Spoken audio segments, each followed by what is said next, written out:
딜사이트 마감 노트 시작합니다. 안녕하세요. 진행을 맡은 정지은입니다. 안녕하십니까, 조진혁입니다. 금투세 유예일까 폐지일까? 이번에는 좀 불확실성이 완벽하게 해소됐으면 했는데 결국 해소되지 못했습니다. 민주당이 의총에서 이 당론을 결정하지 못하고 이 지도부의 위임키로 했다라는 속보가 전해졌죠. 현재로서는 유예 쪽에 무게가 실리고 있는 그런 상황입니다. 일단 오는 7일까지는 완벽하게 당론을 결정한다라고 하니까요. 관련된 뉴스 나오는 대로 저희가 체크해드리도록 하겠습니다. 먼저 거래소 쪽 분위기 확인해 보시죠. 자, 코스피 시장 상승세를 기록하고는 있는데 굉장히 제한적인 움직임 보이고 있습니다. 2차 전지와 바이오 그리고 반도체 3강구도 안에서 누가 시세를 이어갈 수 있을지 시장의 관전 포인트였는데요. 일단 오늘장 가장 돋보이는 쪽은 바이오입니다. 증권사 리포트 나오고 있는 삼성 바이오로직스 다시 한번 100만 원 선 위로 올라섰고요. 이를 필두로 해서 바이오주 전반의 강세 시장에서 확인되고 있습니다. 간밤 뉴욕 증시에서 젠순왕 CEO가 반도체 수요가 미쳤다라고 발언을 했는데요. 뉴욕 증시에서 반도체주가 상승하면서 오늘 우리 시장에서도 그 훈풍이 이어지게 될지 기대가 많았는데 일부 종목으로만 흘러가고 있습니다. 특히 대장주 삼성전자 장 초반에는 저가 매수세가 유입되면서 반등하는 듯 하더니 다시 한번 하락 쪽으로 방향을 잡아가는 상황인데요. PBR 1배는 2008년 금융위기에도 보지 못했다라는 숫자라는 점에서 과연 어떻게 전개가 될지 주목할 포인트인 것 같습니다. 자, 이 시각 현재 코스피 지수 0.3% 오른 2,569선 지나가고 있습니다. 거래소 쪽 분위기 확인해 봤고요. 바로 이어서 코스닥 확인해 볼까요? 네, 오늘 코스닥은 장 출발부터 계속해서 강세를 이어가고 있습니다. 자, 기관과 외국인의 동반 매수로 770선을 넘은 상황인데요. 자, 지금 770선에 살짝 못 미치는 상황입니다. 0.82%로 조금 전에 비해서는 상승폭을 조금 줄인 상황입니다. 자, 그래도 기관과 외국인이 동반 순매수를 하고 있는데 이게 마지막 날이 9월 26일이었습니다. 그러니까 오늘까지 이제 순매수로 끝난다면 오랜만에 수급이 좀 돌아오는 모습을 확인할 수 있을 것 같고요. 자, 오늘 시장을 이끄는 건 단연 제약바이오입니다. 지금 반도체 소부장주들도 일부 반등에 나서고는 있는데 기술적 반등이다라는 분석이 좀 많은 상황인데요. 하지만 제약바이오는 확실한 실적 그리고 호재를 바탕으로 4분기에 주도주로 치고 나가는 모습입니다. 자, 시가총액 1위인 알테오전이 5% 넘게 상승 중이고요. 그리고 리가캠바이오도 9% 넘게 불을 뿜고 있습니다. 자, 이 밖에 중동 이슈로 석유, 가스 그리고 방산주에도 관심이 모이고 있는데 2차 전지는 오늘 좀 쉬어가는 모습을 확인할 수 있습니다. 자, 한 주의 마지막 거래일입니다. 저희와 함께 오늘도 투자 전략 세워봐야겠죠? 자, 딜사이트 마감노트 회기 시작합니다.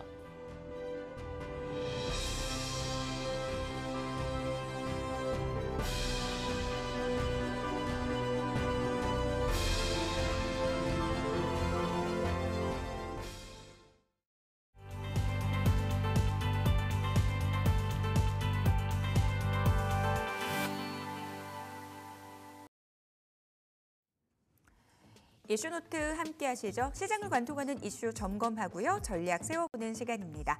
독립리서치 P&J 손창현 팀장 자리하셨습니다. 어서 오세요. 네, 안녕하십니까. 하루 쉬고 또 뵈니까 금요일인데 또 월요일 같은 기분이 드네요. 어쨌든 금요일 같은 월요일 같은 금요일인데요. 자, 오늘장 이슈 어떤 것들이 있는지 화면으로 확인해 보시죠. SK온이 1조 원 유증을 발표했습니다. 적자 탈출 총알을 준비하는 걸까요? 전략 세워보도록 할게요. 황제 중의 황제 삼성 바이오로직스 120만 원 갈 수 있을지 전략 세워봅니다. 중국에서 또 부양책이 나왔습니다. 10조 위안 규모의 통큰 부양책이 나왔는데요. 관련주 전략 세워보도록 할게요.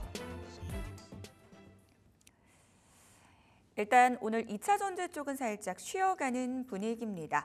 SK온에서 또 뉴스가 나와서 이 점 체크를 해볼 필요가 있을 것 같은데요. 그러니까 SK이노베이션이 배터리 사업 부분을 이 물적 분할해서 설립한 회사죠. 이쪽에서 이 대규모 유증 소식이 전해졌습니다. 사실 SK온 같은 경우는 굉장히 적자 행진을 이어갔었잖아요. 네. 이제 유증하니까 한숨 돌리겠네요.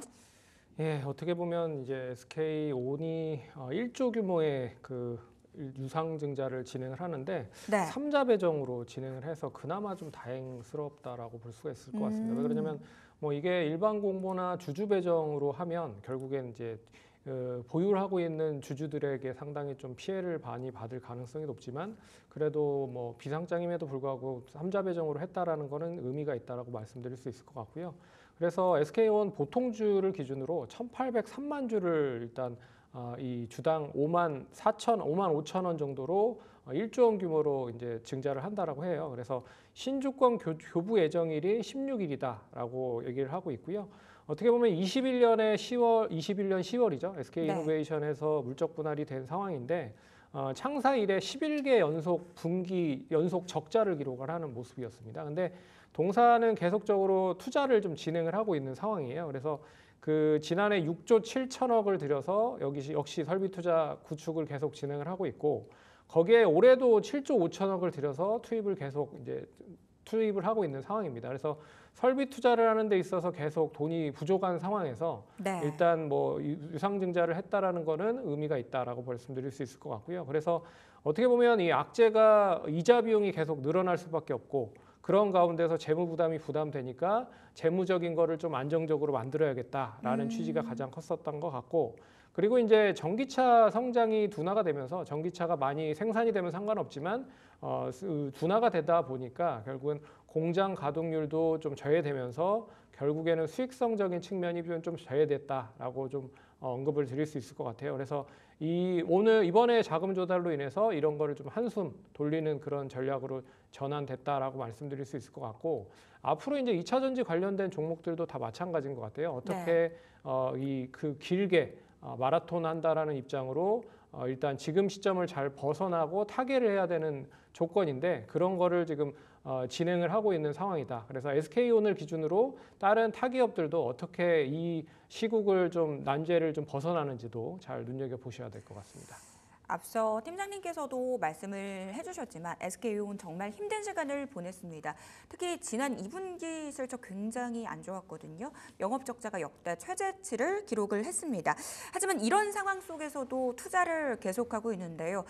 이거를 자신감으로 봐야 할지 아니면 무모함으로 해석해야 될지 이 부분도 좀 고민이 되더라고요.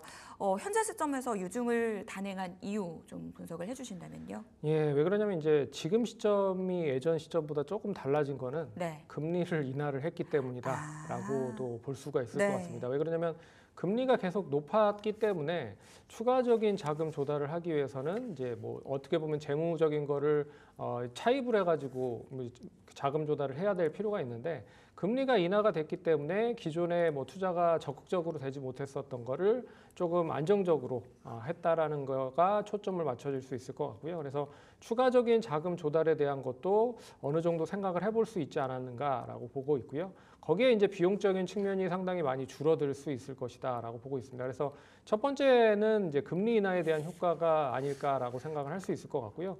두 번째는 이제 실적이 거의 바닥이 아닌가라는 생각도 해볼 수 있을 것 같습니다. 그래서 뭐 캐즘 영향과 전기차 성장에 대한 수요가 계속 부진하고 있는 상황에서도 계속 투자를 좀 진행을 하고 있는 상황이에요. 하지만 이거는 이제 조만간에 거의 이제 바닥이 확실시 되고 있다라고 뭐 생각을 사측에서는 좀 하고 있는 게 아닌가라고 보고 있어서요. 그런 부분에서 이제 비용적인 측면을 덜어내면 실적이 돌아가는 상황에서는 이제 그 턴어라운드를 맞이할 가능성이 높지 않겠느냐라고 볼 수 있을 것 같아서 실적이 어떻게 보면 바닥이라고 하는 측면을 생각을 해봤을 때 투자를 좀 진행을 하는 경우가 많다라고 하는 거를 감안을 해보면 역시 그런 것도 생각을 해볼 수 있을 것 같고요. 네. 그리고 뭐 10월 10일 날 계속 얘기해드리고 있습니다. 로보택시에 대한 기대감. 그 기대감도 어떻게 보면 이 투자에 대한 것로 이제 연결을 했을 때 하나의 좀 뭐 상징적인 의미로 좀 전달될 수 있는 거다라고 보고 있어서 이런 거를 감안해봤을 때 이번에 좀 자금 조달을 그 1조 원 이상을 하지 않았을까라고 봐야 될 것 같습니다. 계속해서 말씀을 해드리는 빅 이벤트죠. 오는 10월 10일에 테슬라가 로보택시를 공개합니다. 시장에 어떤 반향을 일으키게 될지 관전 포인트가 되겠는데요. 더불어서 지금 유증을 단행한 것이 업황에 대해서 좀 바닥이라고 판단을 했다라는 점 상당히 반가운 인식으로 들려옵니다. 회사 측에서 바닥으로 인식을 했다면 이제 2차 전지 좀 봐도 되는 건지 이게 제일 궁금하실 것 같아요. 근데 제가 봤을 때는요, 궁극적으로 바닥을 아직 논하기에는 좀 이르지 않을까라는 생각이 듭니다. 왜 그러냐면 이게 완전한 바닥을 확인하기도 쉽지 않을 뿐더러 완전한 바닥이다라고 뭐 예측하라는 것도 쉽지 않기 때문에 어느 정도 수준에서는 지금이 거의 바닥권이 아닌가라고 생각을 해서 사측에서도 투자를 한 게 아닌가라는 생각이 들고요. 그렇기 때문에 지금 바닥을 논하기보다는 조금 더 실적에 대한 걸 확인을 해볼 필요가 있다라고 볼 수 있을 것 같아서 3분기도 실적은 별로 좋지 않을 겁니다. 4분기도 역시나 실적은 좋지 않을 가능성이 크고요. 그렇기 때문에 올해 실적에 대한 것보다는 내년 실적을 좀 예상을 해보면서 이제 돌아나가는 그런 시그널이 어느 시점에서 나오는지를 좀 눈여겨보셔야 될 것 같다. 근데 그럼에도 불구하고 최근에 2차 전지 관련주들이 단기 바닥에서 많이 상승을 하고 있다는 것 자체는 10월 10일 날 로보택시에 대한 그래도 이슈에 대한 부분이 가장 크다라고 볼 수 있을 것 같고요. 테슬라가 어떻게 보면 단기적으로 많이 상승을 한 것도 요인 중에 하나라고 볼 수 있을 것 같아요. 그래서 이 테슬라가 단기적으로 많이 올랐지만 또 조정을 받으니까 같이 2차 전지 관련주들이 하락을 하는 상황이에요. 그래서 네. 점차 10월 10일로 가는 시점에서는 재료 소멸이 나타난다라고 하는 걸 감안해 보면 역시 차익 매물은 나올 가능성이 높다. 그래서 어느 정도 이벤트를 지나고 나서 다시 한번 잘 접근을 하는 게 좋지 않을까 보고 있고요. 중장기적인 흐름으로 봤을 때는 아직까지는 조금 이 상승에 대한 흐름이 시기상조다. 그래서 좀 추이적으로 더 지켜봐야 될 것 같다라고 말씀드려야 될 것 같습니다. 아직까지 하반기 실적 전망이 어두운 상황에서 완벽한 바닥을 논하기는 시기상조다라고 말씀을 해주셨어요. 뿐만 아니라 10월 10일 이 로보택시가 공개된 이후에 새로운 물량이 나올 수 있기 때문에 그 이벤트를 소화하고 실적을 보면서 대응해보자라고 전략 세워주셨습니다. 2차 전지주 전략 간단하게 짚어봤고요. 바이오로 넘어가 보도록 할게요. 자, 삼성 바이오로직스 다시 한번 100만 원 선 위로 올라섰습니다. 증권가에서 목표가 상향 리포트 잇따르고 있는데요. 대신증권에서도 나왔고 KB증권에서도 나왔고 여러 가지 우호적인 이 판단들, 분석들 나오고 있습니다. 어떤 내용인가요? 일단 뭐 강달러에 대한 부분과 그리고 공장 수주에 대한 부분들이 생각보다 계속 늘어나고 있다라는 게 가장 큰 장점인 것 같아요. 그래서 동사는 이미 4공장까지 만들어 놓은 상황이고 4공장이 올해부터는 본격적으로 가동이 진행이 되고 있는 상황이기 때문에 거기에 대한 매출의 수혜가 계속 이어지고 있다라고 보고 있고요. 이 중장기적인 부분으로 봤을 때 동사는 8공장까지 이미 준비를 해놓고 있는 상황입니다. 그래서 이 부분들이 가장 이제 시장에서 이슈가 되고 있는 게 아닌가라는 생각이 들고 있고요. 중장기적으로 봤을 때는 이제 미중 생물보안법에 따른 초기 위탁 개발 관련된 연구 관련 문의가 계속적으로 들어오고 있는 상황이에요. 그래서 이런 것도 중장기적인 모멘텀이 될 수 있을 것이다라고 말씀드릴 수 있을 것 같고, 특히나 뭐 상징적인 그 바이오 중국 바이오 업체죠. 우시바이오 관련돼서도 연간 매출이 한 5조 정도인데요. 네. 미국에서 차지하는 매출 자체가 한 2에서 3조 정도예요. 네, 그 기업 하나만 놓고 보더라도 그 정도 수준이기 때문에 네. 미국에 상장되어 있거나 아니면 미국에서 결국에는 생물보안법 관련돼서 CDMO 관련 사업을 진행을 하고 있는 바이오 기업들은 더 많이 이제 규제를 받을 가능성이 높다는 거죠. 그러면 국내 쪽 관련돼서는 반사이익을 받을 가능성이 높다라는 부분도 어떻게 보면 이 삼성바이오로직스가 계속 상승을 할 수 있는 요건을 만들어 놓고 있는 게 아닌가라고 생각을 할 수 있을 것 같아서 CDMO 기업과 더불어서 CMO나 뭐 이런 기업들도 관심 있게 보셔야 되는 타이밍이 된 것 같다라고 말씀드릴 수 있을 것 같습니다. 그야말로 삼성 바이오로직스는 호재가 풍년이다라고 정리를 해볼 수가 있을 것 같습니다. 우호적인 환율 환경 더불어서 생물보안법 이슈까지 더해지는 삼성 바이오로직스 흐름들 짚어봤는데요.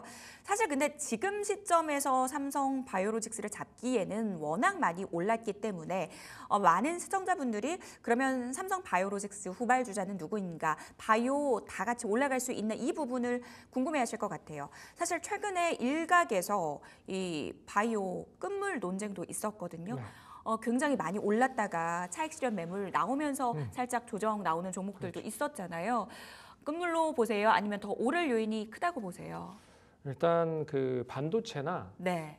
실질적으로 주도를 할 수 있는 섹터가 이렇게 튀어나오면 네. 바이오가 좀 어떻게 보면 뭐 상당히 좀 조정이 나올 가능성이 높은데 되레 바이오를 대처할 만한 그런 업종 자체가 아직 뚜렷하게 보이지 않는다라고 보고 있어서 좀 중장기적인 관점으로 더 관심을 가지셔야 될 필요가 있지 않을까 보고 있고요. 그리고 연초 대비했을 때 이 바이오 쪽이 계속 살아나고 있는 흐름은 결국에는 이제 금리 인하에 대한 스탠스가 유지되고 있는 상황이다. 근데 네. 금리 인하까지 단행을 했다라는 게 가장 큰 것 같아요. 그리고 연말까지도 역시 11월, 12월에도 또 금리 인하를 미국에서 단행을 한다라고 하면 이 바이오 업체에서는 또 특별한 호재가 될 가능성이 높거든요. 그게 내년까지 이어진다라고 보면 이 단기적으로 끝나는 것보다는 금리 인하 스탠스에 대한 우호적인 수급에 대한 부분들이 더 진행이 될 가능성이 높다라고 보고 있고, 그리고 연초에 얘기가 계속 나왔었던 이제 비만 치료제 관련돼서 네. 국내에서 상용화되는 거가 제품들이 하나씩 둘씩 늘기 시작을 하는 것도 눈여겨 보셔야 될 것 같고, 그리고 싹센다가 특허 완료가 이제 되죠. 그런 것도 이제 국내 바이오시밀러나 제너릭을 만드는 업체에 있어서는 수혜를 받을 가능성이 높을 것 같고요. 앞에서 얘기해드렸던 생물보안과 관련되는 것도 길게 봤을 때는 국내 바이오 업체들에 대한 반사이익을 얻을 가능성이 높은 그런 시그널 중에 하나이기 때문에 관심 있게 보셔야 될 것 같고, 그리고 또 신약에 대해서는 뭐 아시다시피 유한약약이나 뭐 알테오젠 관련된 기술 수출이 계속 나오고 있고, 또 다른 쪽에서도 뭐 최근에 좀 나오고 있는 상황이기 때문에 네. 이게 단기적인 것보다는 좀 올해 말까지는 계속 눈여겨 보셔야 될 필요가 있지 않을까 보고 있고, 만약에 이제 그 반도체라든지 뭐 자동차라든지 그런 이제 관련된 종목들이 주도적인 역할을 좀 한다라고 보면 바이오주들이 잠깐 좀 조정을 받을 가능성은 높지 않겠느냐라고 봐야 될 것 같습니다. 네. 시장에 주도했던 섹터들이 다시 한번 튀어오른다면 바이오는 쉬어갈 수 있다. 하지만 녹록지 않은 상황들이 좀 지속이 되고 있기 때문에 바이오주 중장기적으로 좀 연말까지는 지켜볼 수 있다라고 말씀 주셨는데요. 품고 있는 호재들 하나하나 정리를 해봤습니다. 자, 관심 갖고 보고 계시는 바이오 종목들 좀 추려볼게요. 예, 뭐 CDMAO 관련돼서는 뭐 삼일제약 계속 얘기를 해드렸고요. 네. 뭐 삼일제약은 뭐 GMP까지 이제 획득을 한 상황입니다. 그래서 베트남 공장에 GMP 획득을 해서 이제 캐파 자체는 6천억 정도 수준인데 1조까지 캐파를 만들 수 있는 뭐 공간을 만들어 놓고 있는 상황이다라고 보고 있어서 삼일제약도 관심 있게 보실 필요가 있을 것 같고, 그리고 이제 대화제약도 관심 있게 보셔야 될 것 같습니다. 중국 쪽에 세계 최초 경구용 관련된 이런 마시는 항암제 관련된 부분이 좀 이슈가 되고 있는 것 같아요. 그래서 거기에 대한 것도 좀 눈여겨 보셔야 될 것 같고, 그리고 또 뭐 피부 미용 관련돼서 계속 얘기해드리고 있죠. 뭐 휴메딕스라든지 뭐 대웅제약, 휴젤 그런 관련된 종목들도 관심 있게 보시면 좋을 것 같고요. 그리고 한올바이오파마도 역시나 HL161 관련된 자가면역 치료제 관련돼서도 이슈가 되고 있으니까 관심 있게 보실 분들은 좀 보셔도 되지 않을까 그렇게 좀 말씀드리겠습니다. CDMO 관련주부터 피부 미용기기 섹터까지 바이오 섹터 내에서 볼만한 종목들 추려주셨습니다. 자, 중국 관련주로 넘어가 보도록 할게요. 중국의 통 큰 부양책이 또 나왔습니다. 이 10조 위안, 이게 감이 안 와서 좀 우리 돈으로 환산을 해보면 1,882조 원이라고 하거든요. 그야말로 통 큰 부양책입니다. 중국이 경기가 안 좋긴 한가 봐요. 이게 그 최근에 중국이 이제 지준율을 인하를 했잖아요. 0.5%를 인하를 하면서 시장 뭐 직간접적으로 시장에 유통될 수 있는 주식 자금이 뭐 190조 된다라고 얘기가 나왔는데 이거보다는 더 큰 비용이라고 생각을 하시면 될 것 같아요. 그래서 어떻게 보면 공신력이 있는 블룸버그 쪽에서 이 중국의 저명 경제학자를 인용을 해서 얘기가 나온 것 같아요. 그래서 10조 원이면 1,882조, 엄청나게 이제 큰 금액이죠.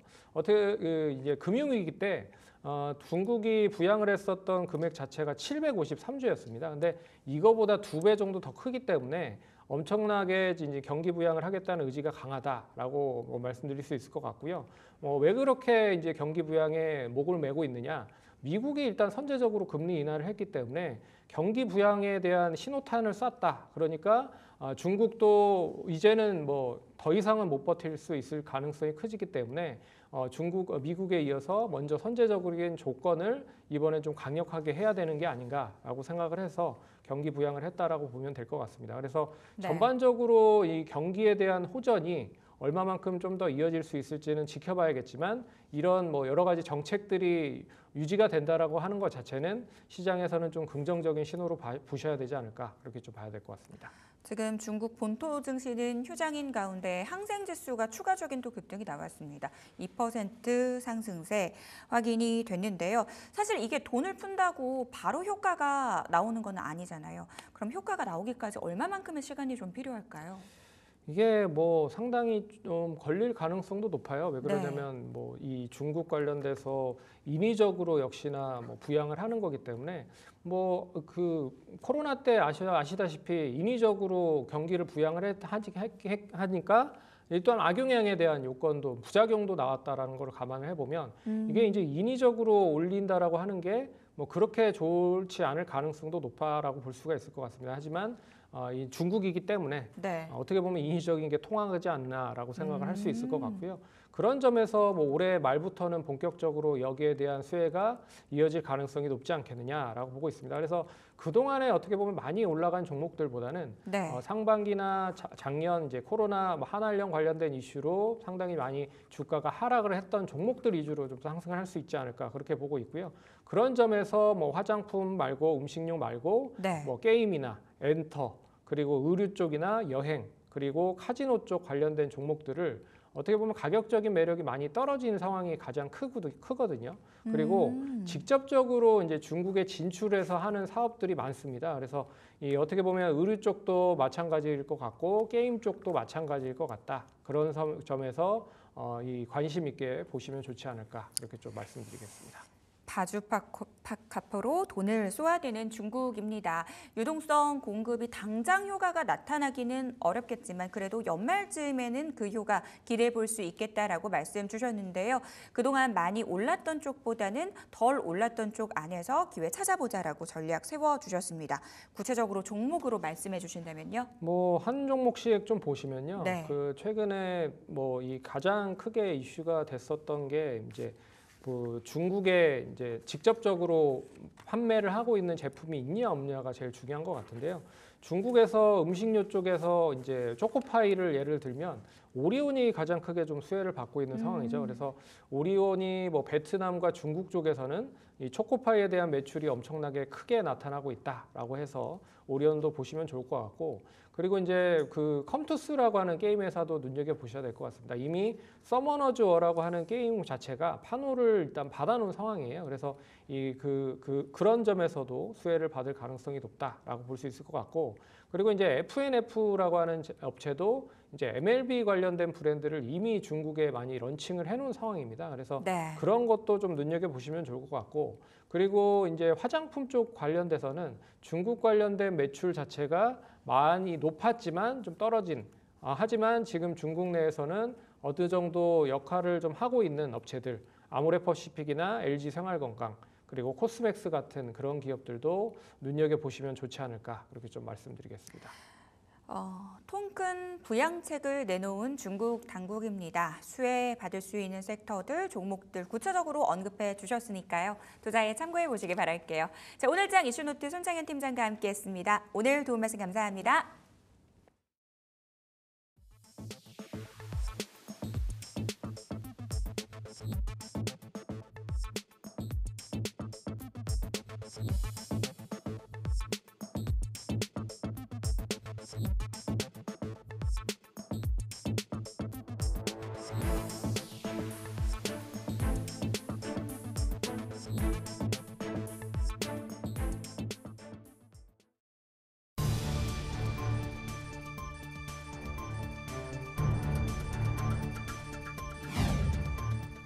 (10월 4일) 이 시각 주요 뉴스입니다. 더불어민주당이 금융투자소득세 문제와 관련한 당 차원의 입장을 지도부에 위임하기로 결정한 가운데 민주당 지도부에서는 금투세를 유예하는 것에 무게가 실리고 있습니다. 이란과 이스라엘의 군사적 충돌로 중동 정세가 급격히 악화한 가운데 산업부는 현재까지 석유, 가스 수급이나 수출 공급망 등 국내 산업에 미치는 영향은 제한적인 것으로 파악된다고 밝혔습니다. 영풍과 손잡은 사모펀드 운용사 MBK 파트너스가 영풍 정밀 공개 매수가를 기존 2만 5천 원에서 3만 원으로 올리고 유통 물량 전체를 확보할 계획입니다. 삼성전자는 자사의 사물 인터넷 플랫폼인 스마트싱스에 인공지능 기술을 적용하고 다른 제품군으로 확대해 가전기기의 인공지능 기능을 강화한다고 밝혔습니다. 생성형 인공지능 챗 GPT를 개발한 오픈 AI가 66억 달러 규모의 투자를 유치했다고 밝힌 가운데 월스트리트 저널 등에 따르면 이번 투자에 엔비디아, 마이크로소프트 등이 참여한 것으로 알려졌습니다. 내년 전국의 1000가구 이상 대규모 아파트 단지 입주 물량은 9만 8천여 가구로 올해보다 37.5% 급감할 전망입니다. 서울을 중심으로 한 집값 상승세가 수도권으로 확산하면서 올해 경기 지역에서 15억 원 이상 고가 아파트 거래가 전년 대비 103.6% 증가한 것으로 나타났습니다. 우리나라 60대 인구수가 2008년 인구 통계를 작성한 이래 처음으로 40대 인구수를 앞지르면서 50대에 이어 두 번째로 인구가 많은 연령대가 됐습니다. 이 시간 주요 뉴스였습니다.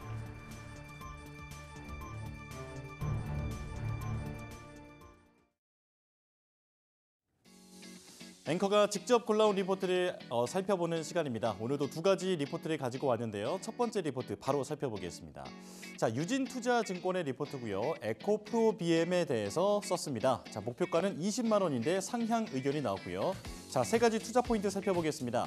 먼저 2025년에 실적 턴어라운드가 예상된다. 그러나 밸류에이션이 너무 높다. 그리고 업황은 좋아지지만 상승 여력은 제한적이다. 지금 이렇게 적어놨습니다. 자, 하나씩 살펴보겠습니다. 자, 2025년 매출이 5조 7천억 원, 그리고 영업이익은 2,400억 원으로 예상되는데 이건 매출은 69%, 영업이익은 무려 668% 증가한 수치입니다. 자, 이건 판매량이 44%, 판가는 22% 증가한다고 가정한 결과인데요. 자, 이런 증가는 유럽과 미국의 전기차 판매가 호조를 보인 덕분입니다. 자, 일단 올해 유럽 전기차 시장은 0.5% 역성장할 것으로 보이는데 내년은 16% 증가세로 돌아서고, 그리고 미국 시장은 올해는 15%지만 내년은 25%로 상승할 것으로 전망이 됩니다. 자, 에코프로비엠의 주 고객 배터리 셀 업체 그리고 전기차 주력 모델들도 미국에서 판매가 잘 이어질 것으로 예상이 되면서 앞으로가 기대된다라는 내용이 첫 번째 단락에 담겨 있었습니다. 자, 그런데 문제는 밸류에이션이 너무 높다는 거죠. 자, 이렇게 큰 폭으로 턴어라운드에 성공해도 내년 에코프로비엠의 PER이 무려 183배에 달할 것으로 전망됩니다. 그리고 2026년은 104배로 전망이 되는데요. 해외 업체들 평균을 보니까 내년이 23배, 그리고 26년이 25배 정도인데 이것에 비하면 에코프로비엠은 밸류가 지금 너무 비싸다라고 판단을 해볼 수 있겠죠. 그래서 주가 반등은 기대할 수 있겠지만 중장기적인 투자 매력은 조금 떨어진다라고 리포트에 적었습니다. 자, 그리고 세 번째 단락 보겠습니다. 자, 배터리 업황이 좋아지고 있고 또 그리고 에코프로비엠이 대표적인 소재 업체인 만큼 앞으로 수혜가 예상이 되는데요. 그래서 목표 주가를 15만 원에서 20만 원으로 상향했습니다. 자, 하지만 앞서 설명한 대로 시총과 밸류에이션이 해외 기업들 대비해서는 너무 높기 때문에 주가 상승 여력도 좀 제한적일 것으로 판단한다라고 마무리를 지었습니다. 자, 에코프로비엠 오늘 2차 전지주가 좀 쉬어가고 있는데 주가 흐름도 한번 살펴보도록 하겠습니다. 자, 오늘 오전에는 잠깐 상승 반전하나 싶었지만 시간이 갈수록 낙폭을 키워가고 있습니다. 지금은 18만 4,600원, 2.84% 하락하고 있는 상황입니다. 자, 이제 두 번째 리포트 열어보겠습니다. 자, 이번엔 전력기기 업체를 가지고 왔는데요. 자, 흥국증권의 리포트입니다. 산일전기 목표가는 나와 있지 않습니다. AI 바람을 타고 전력 수요가 급증한다. 그리고 미국의 전력기기 사이클에 직접 수혜가 예상된다.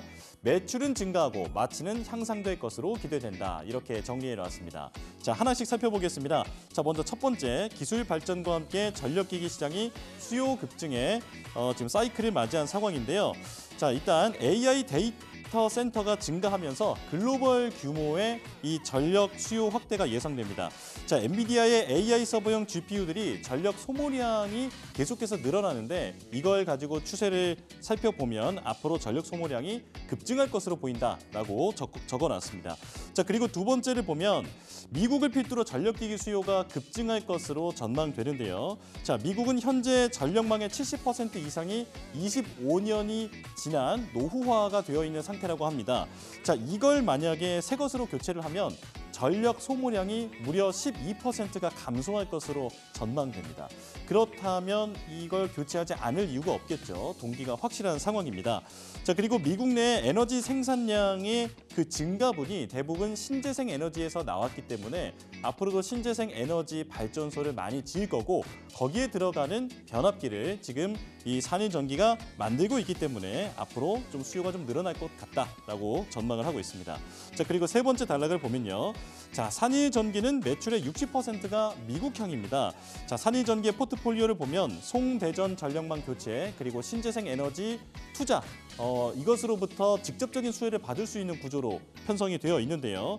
자, 올해 4분기에 이 공장이 완공되면서 캐파도 연매출 기준으로 6천억 원 규모까지 확대가 될 것으로 보이기 때문에 앞으로 매출 그리고 마진까지도 향상될 것으로 보이고 있습니다. 자, 특히나 미국 시장은 가격 상승에 좀 둔감한 특성이 있는데요. 그렇기 때문에 많이 팔면서 또 비싸게 팔 수 있는 그런 상황이 펼쳐져 있다라고 보면 되겠습니다. 자, 오늘 주가 흐름 보겠습니다.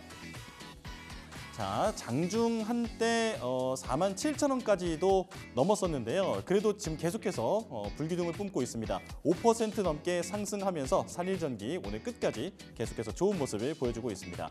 자, 이렇게 두 가지 종목 살펴봤고요. 이어서 역발상 투자 시간에는 손창현 팀장과 함께 다른 종목도 살펴보겠습니다.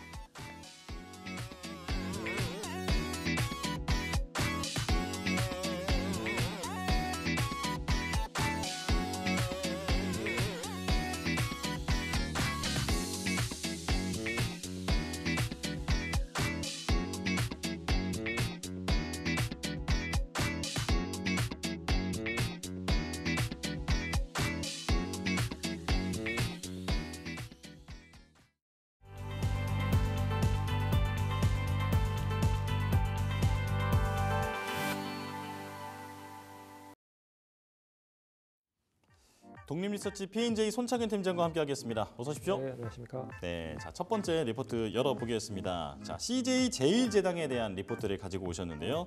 하나금융투자가 썼고 목표가는 48만 원으로 유지 의견이 나왔습니다. 자, 소비 둔화 부담에 국내 가공식품이 잘 안 팔리고 있다. 해외 시장 주요 품목 점유율은 우상향하고 있고 바이오 그리고 생물자원 사업부의 견조한 이익이 이어지고 있다. 쿠팡 거래재개 효과는 4분기에 가시화할 것으로 보인다. 이렇게 내용을 정리해 주셨습니다. 자, 요즘에 그 음식료주가 뭔가 그 예상치 못한 호재를 좀 입은 것 같아요. 지금 흑백 요리사가 열풍을 불면서 음식료 쪽으로도 좀 관심이 가고 있는 것 같은데 이거 온기가 좀 확산될 수 있는 모멘텀이라 보십니까? 제가 봤을 때는 뭐 충분히 가능하지 않을까라고 보고 있습니다. 왜 그러냐면 예전에 그 음식료 쪽 관련된 종목들이 상승을 했을 때를 생각을 해보시면 결국에는 국내 시장이 포화가 돼서 해외 시장 쪽으로 눈을 돌렸고 해외 시장 쪽으로 눈을 돌리다 보니까 결국 뭐 수요가 폭발하면서 결국에는 수출로 같이 이어지는 모습을 보였기 때문에 이번에 뭐 OTT 인기 뭐 드라마뿐만 아니라 거기에 이제 뭐 방영되는 여러 가지 예능 프로그램 흑백 요리사가 뭐 잘 된다는 것도 국내 여행객들이 어느 정도 이제 국내 쪽으로 많이 오면 관련돼서 요리를 좀 판매를 하거나 그런 쪽을 사 먹을 가능성이 높다라는 점에서 계속 이슈가 될 가능성이 높다라고 보고 있고요. 네. 그나마 이제 그 고물가로 인해서 계속 이제 긍정적인 효과가 계속 이어졌었습니다. 음식료 관련돼서. 근데 여러 가지 뭐 이 관련된 이 제품들을 만들기 위해서는 이제 그 식 관련돼서 생산을 해야 되는데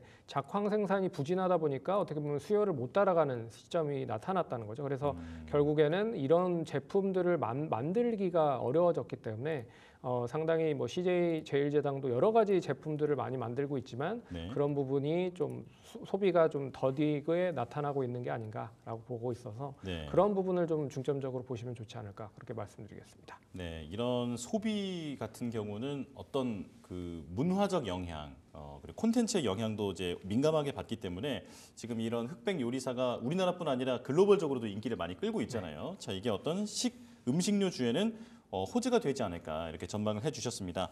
자, 그렇다면 리포트 내용을 좀 자세히 살펴보도록 하겠습니다. 네, 하나금융투자에서 이제 목표가 48만 원 매수 유지가 나왔고요. 제목 보시면 이제 3분기에 국내 가공 부진 아쉬워라고 얘기를 하고 있습니다. 첫 번째 단락 보시면 이제 실적 3분기 실적에 대한 부분인데요. 3분기 연결 매출액은 각각 7조 4,018억을 기록을 할 것이고 그리고 영업이익은 4,370억을 전망을 하는 부분이었습니다. 그래서 물류를 제외한 연결 관련돼서는 긍정적으로 이어질 수 있을 것이다라고 보고 있고요.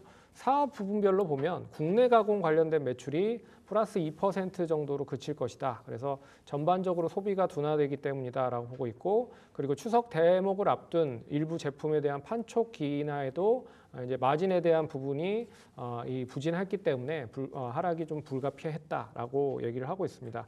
하지만 이제 해외 가공 매출 쪽은 상당히 긍정적이다. 그래서 전년 대비해 봤을 때 5% 정도 증가할 것으로 전망을 하고 있고요. 네. 특히나 미주 매출이 7% 이상 증가를 할 것이다라고 얘기를 하고 있습니다. 그래서 주요 카테고리를 보시면 우상향을 하고 있다라는 것은 좀 긍정적이고요. 다만 중국의 지상지라고 하는 그 부분을 매각을 했다라는 거 그리고 역기점 및 일부 부진이 계속 이를 소폭 어떻게 보면 상쇄할 것으로 판단을 하고 있다. 그래서 중국에 어떻게 보면 장류를 판매를 했었던 업체가 이제 지상지라고 하는 그런 업체였는데요. 네. 이 업체를 매각을 하고 차라리 비비고나 냉동식품을 전문적으로 만드는 청도식품에 집중을 하면서 일단 두 개의 자회사, 중국에 있는 자회사를 하나로 통합하는 그런 영향을 지금 지고 있다라고 생각을 하시면 될 것 같습니다. 그 선택과 집중이 진행이 되고 있다라고 보시면 될 것 같고요.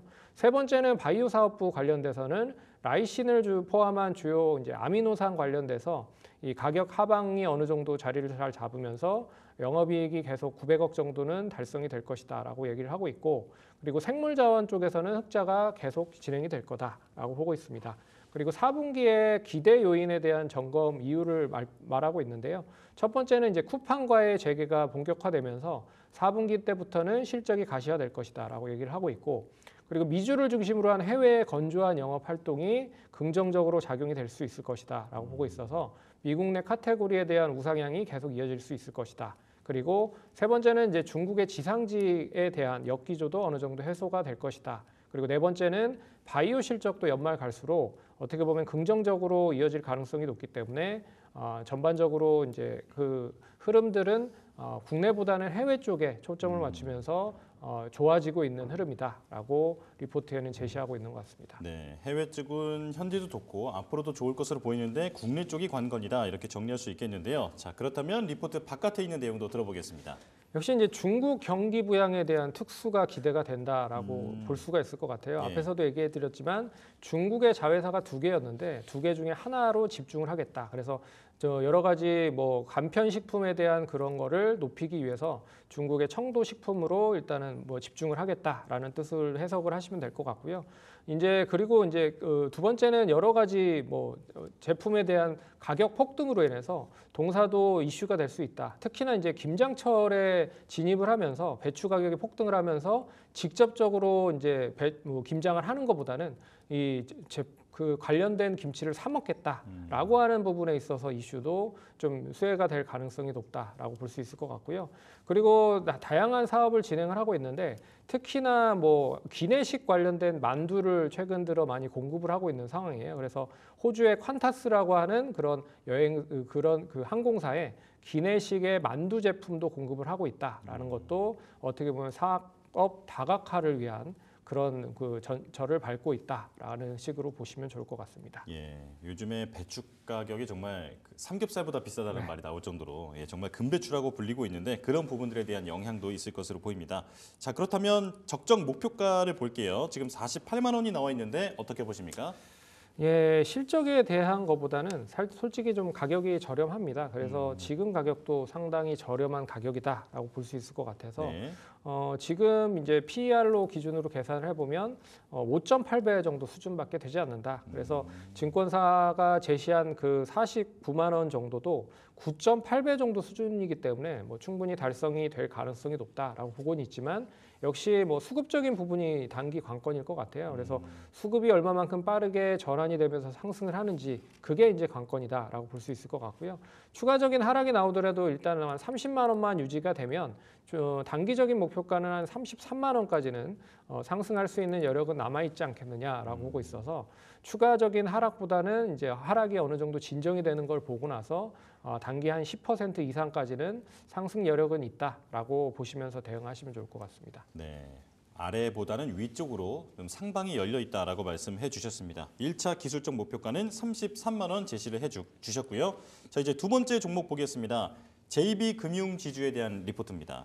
한국투자증권의 리포트고 목표가는 2만 1,000원으로 상향 의견이 나왔습니다. 수익성이 높은 핵심 사업의 포트폴리오가 확대되고 있다. 4분기 NIM 순이자 마진이 소폭 개선될 것으로 보인다. 자산 건전성이 악화하는 그 사이클을 지금 통과 중이다라고 보고 있고요. 자, 우수한 수익성이 주주 환원율 확대로 이어질 것이다라고 전망하고 있습니다. 자, 이제 다음 주 금요일인가요? 금통위에서 이제 우리나라 금리를 결정하게 되는데, 자, 금융지주사들에는 어떤 영향이 있을지 관심이 모이고 있습니다. 한번 짚어주실까요? 네, 미국 금리 인하를 했기 때문에 우리나라도 인하를 할 가능성이 높을 것 같아요. 근데 올해보다는 좀 내년에 할 가능성이 높지 않겠느냐라고 뭐 개인적으로 생각을 해볼 수 있을 것 같고요. 그럼 동결을 할 수도 있다라고 생각하시는 그렇죠. 거예요? 그래서 만약에 인하를 하면 결국엔 이제 은행 관련된 업체들은 단기적으로 봤을 때는 그렇게 좋지 않은 형국을 볼 수 있습니다. 왜 그러냐면 이 은행 관련돼서는 결국엔 이제 예대 마진 쪽에 대한 부분으로 계속 수익을 챙기고 있는 상황이었는데 금리를 인하를 한다라고 하면 결국에는 이제 예대만이 줄어들 가능성이 높다라고 보고 있어서 그런 점에서 단기적인 이슈가 얼마만큼 좀 이어지는지를 확인을 해보셔야 될 것 같다. 그렇게 좀 말씀드려야 될 것 같습니다. 예. 자, 그렇다면 이제 리포트 내용으로 바로 들어가서 이 금융사 업황 전체에 대해서도 설명을 좀 들어보겠습니다. 한번 들려주실까요? 네, 한국투자증권에서 나왔고요. 2만 1,000원 매수 상향 보고서로 제출을 했습니다. 출시했고요. 제목은 보시면 건전성 우려 완화와 기업 가치 제고 그 노력으로 매수로 상향을 했다라고 얘기를 하고 있습니다. 그래서 첫 번째 보시면 순이익 1,685억으로 컨센서스 1% 하회를 전망을 할 예정이다. 그래서 부분별로 계산 보면 은행합산 관련된 원화 대출금이 전분기 대비 플러스 0.5% 증가를 했다.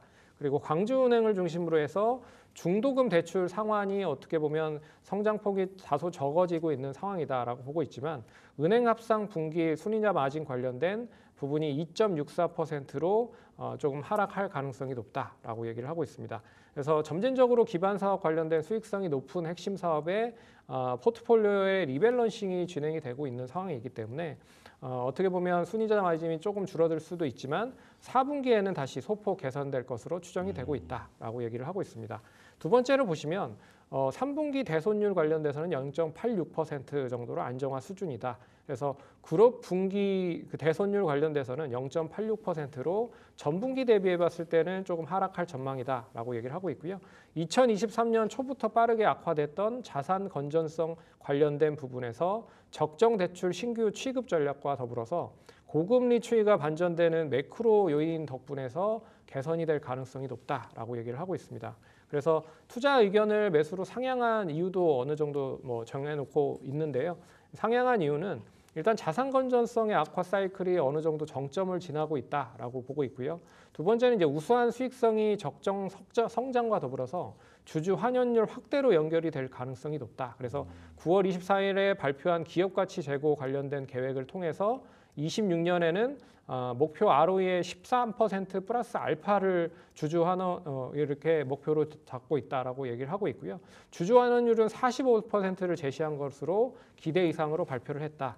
거기에 이제 배당 성향 28%로 고정하는 가운데서 이제 주주 환원에 대한 거를 이 상승분을 모두 자사주로 매입할 가능성도 있다라고 보고 있어서 안정적인 실적을 바탕으로 주주 환원 정책까지 더해지고 밸류업에 아직 포함이 되어 있지 못합니다. 그래서 밸류업 지수까지 포함이 된다라고 하면 조금 더 긍정적인 효과를 누릴 수 있지 않을까 그렇게 좀 봐야 될 것 같습니다. 네, 밸류업 움직임을 잘 보여주고는 있는데 밸류업에 포함되지는 않았다. 하지만 만약 포함된다면 또 다른 어떤 모멘텀으로 작용할 수 있을 것 같다라는 생각이 드는데요. 자, 리포트 바깥의 이야기도 들려주실까요? 예, 이게 JB금융지주가 아시다시피 전북은행의 약자입니다. 그래서 지방은행이기 때문에 지방 경기와 상당히 민감하게 작용이 되고 있다는 거죠. 그래서 지방 경기에 대한 특수성이 얼마만큼 잘 유지가 되는지를 눈여겨 보셔야 될 것 같고요.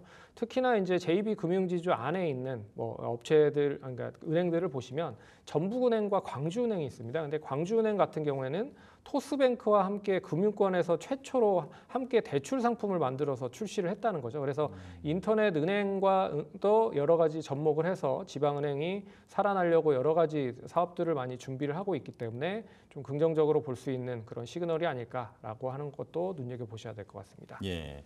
자, 바로 이제 목표가도 보겠습니다. 목표가는 21,000원이 나와 있는데 자, 적당하다고 보십니까? 예, 저렴합니다. 저렴하고요. 지금 뭐 PER 기준으로 봐도 4.7배밖에 되지 않습니다. 그렇기 때문에 상당히 좀 가격 매력이 높다라고 말씀드릴 수 있을 것 같고요. 근데 주가를 보시면 이제 그 연중 신고가를 계속 갱신하고 있는 상황이에요. 네. 그런 점에서 추가적으로 만약에 지금 시점에 추이가 조금 더 이어진다라고 하면 단기적으로는 1차 기술적 목표가는 한 17,500원 이상까지도 눈여겨보시면 좋지 않을까 그렇게 좀 말씀드리도록 하겠습니다. 예. 그럼 목표가 21,000원도 언젠가는 달성은 충분히 가능하다. 네. 네, 알겠습니다. 자, 1차 기술적 목표가는 17,500원 말씀을 해 주셨습니다. 자, 여기까지 말씀 나누겠습니다. 손창현 팀장과 함께했습니다. 고맙습니다.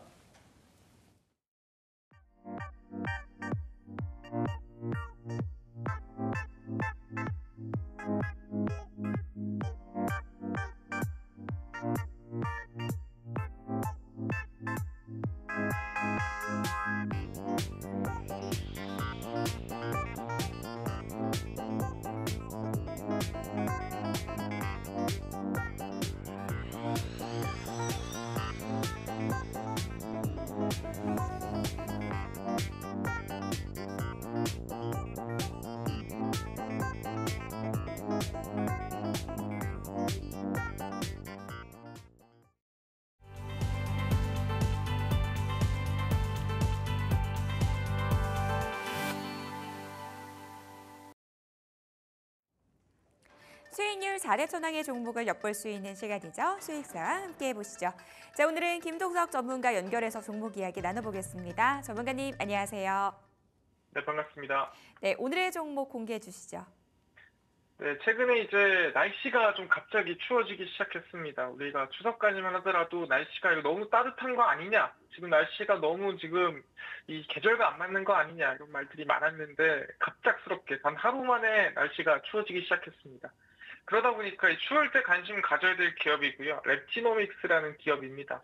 아니, 랩지노믹스가 계절이랑 무슨 상관이냐라고 물어볼 수 있을 것 같아요. 최근에 최저 기온이 지금 7도까지 내려가면서 일교차가 상당히 큰 상태입니다. 그래서 최저와 최고 기온 자체가 사실 낮에 추웠다가 다시 조금 뭐 오후 넘어가면서 따뜻해졌다가 사실 밤 되면서 추워졌다가 뭐 이런 분위기죠. 근데 이런 시기가 오면은 이제 슬슬 관심 가져야 되는 게 뭐냐면은 전염병 관련된 이슈입니다. 흔히 우리가 코로나19라고 얘기를 하죠. 이번 여름에 코로나19 확진자가 크게 늘어났습니다. 왜 늘어났습니까? 사람들이 많은 곳에 많은 사람들이 모이다 보니까 없던 병도 또는 작은 병도 여러 군데로 퍼지는 모습을 확인할 수 있었습니다. 전염병이라는 게 원래 습하고 온도가 높을 때 활동을 잘 못합니다. 일반적으로 건조하고 날씨가 추울 때 활동을 많이 하거든요. 그래서 매번 코로나19 확진자가 언제 늘었다 언제 주냐. 7, 8에 늘었다가 9월에 고점 찍고 다시 확진자가 내려갑니다. 그래서 보통 10월, 11월에 저점 찍고 다시 12월쯤 되면서 확진자가 늘어나거든요. 그럼 지금이 어느 시기냐? 지금이 확진자가 거의 저점을 찍는 시기가 왔다라고 보시면 될 것 같습니다. 그러다 보니까 최근에 이 코로나19 확진자가 여름에 많다 보니까 관련된 기업들이 크게 올랐었죠. 그리고 나서 지금 다시 확진자가 줄어들고 이슈가 줄어들면서 하락했습니다. 언제 있었냐라는 느낌으로. 근데 아마 지금 상황에서 슬슬 겨울로 갈수록 우리는 흔히 봄, 여름, 가을, 겨울이지만 봄은 순간 지나가고요. 가을도 순간 지나갑니다. 우리는 지금 여름과 겨울만 깊게 느끼거든요. 그러니까 마찬가지로 지금 이제 가을이 왔네 하지만 이것도 순간이 아닌 거예요. 조만간 지나가면서 다시 코로나19 확진자가 늘어날 가능성이 낮다. 왜? 2021년, 22년, 23년 매년 그렇기 때문에 올해도 그럴 가능성이 높다라는 거죠. 그래서 진단키트 관련된 기업인 랩지노믹스 말씀드리는 부분이고요. 차트 보시면은 최근에 좀 개별 이슈로 양봉이 나오긴 했지만 이거는 그냥 개별 이슈일 뿐 실제 이 전염병과 연관이 없기 때문에 눌림목이 나오면, 그러니까 음봉이 나오면 매수해보자 말씀드리고요. 1차 목표가는 상단에 있는 목표가 매물대 3,600원 나일 때 저희가 1차 목표가로 보고요. 손절가는 저가. 저희 3,000원 라인대 매물 가장 많은 구간입니다. 지키면서 안정적으로 저희가 흐름 가져가시면 좋지 않을까 생각합니다. 그래서 날씨가 추워지면은 확진자가 늘어나고 관련된 기업에 대한 반등 상승 지켜보시면 좋을 것 같다 말씀드리겠습니다. 네, 랩지노믹스의 가격 전략 들어봤습니다. 오늘 도움 말씀 감사합니다. 감사합니다. 네, 랩지노믹스 투자 포인트 저와 함께 다시 한번 정리해 보시죠. 요즘 아침 저녁으로는 굉장히 쌀쌀한 날씨가 이어지고 있죠. 이렇게 일교차가 커지면 전염병이 유행하기 마련인데요. 다시 한번 코로나19 환자가 급증할 수 있다라는 측면에서 랩지노믹스의 수혜가 예상된다라는 부분 말씀해 주셨습니다. 목표가 3,600원, 손절가 3,000원 잡고 대응해 보도록 하겠습니다. 자, 바로 이어서 강호진 전문가 연결해서 종목 이야기 나눠볼게요. 전문가님, 안녕하세요.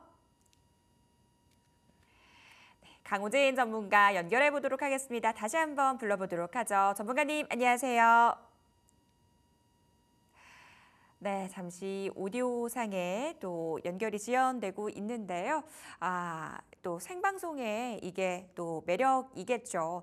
오늘 양대 지수는 일단 상승세를 보이고 있는데 코스닥 시장이 상대적인 강세를 보이고 있습니다.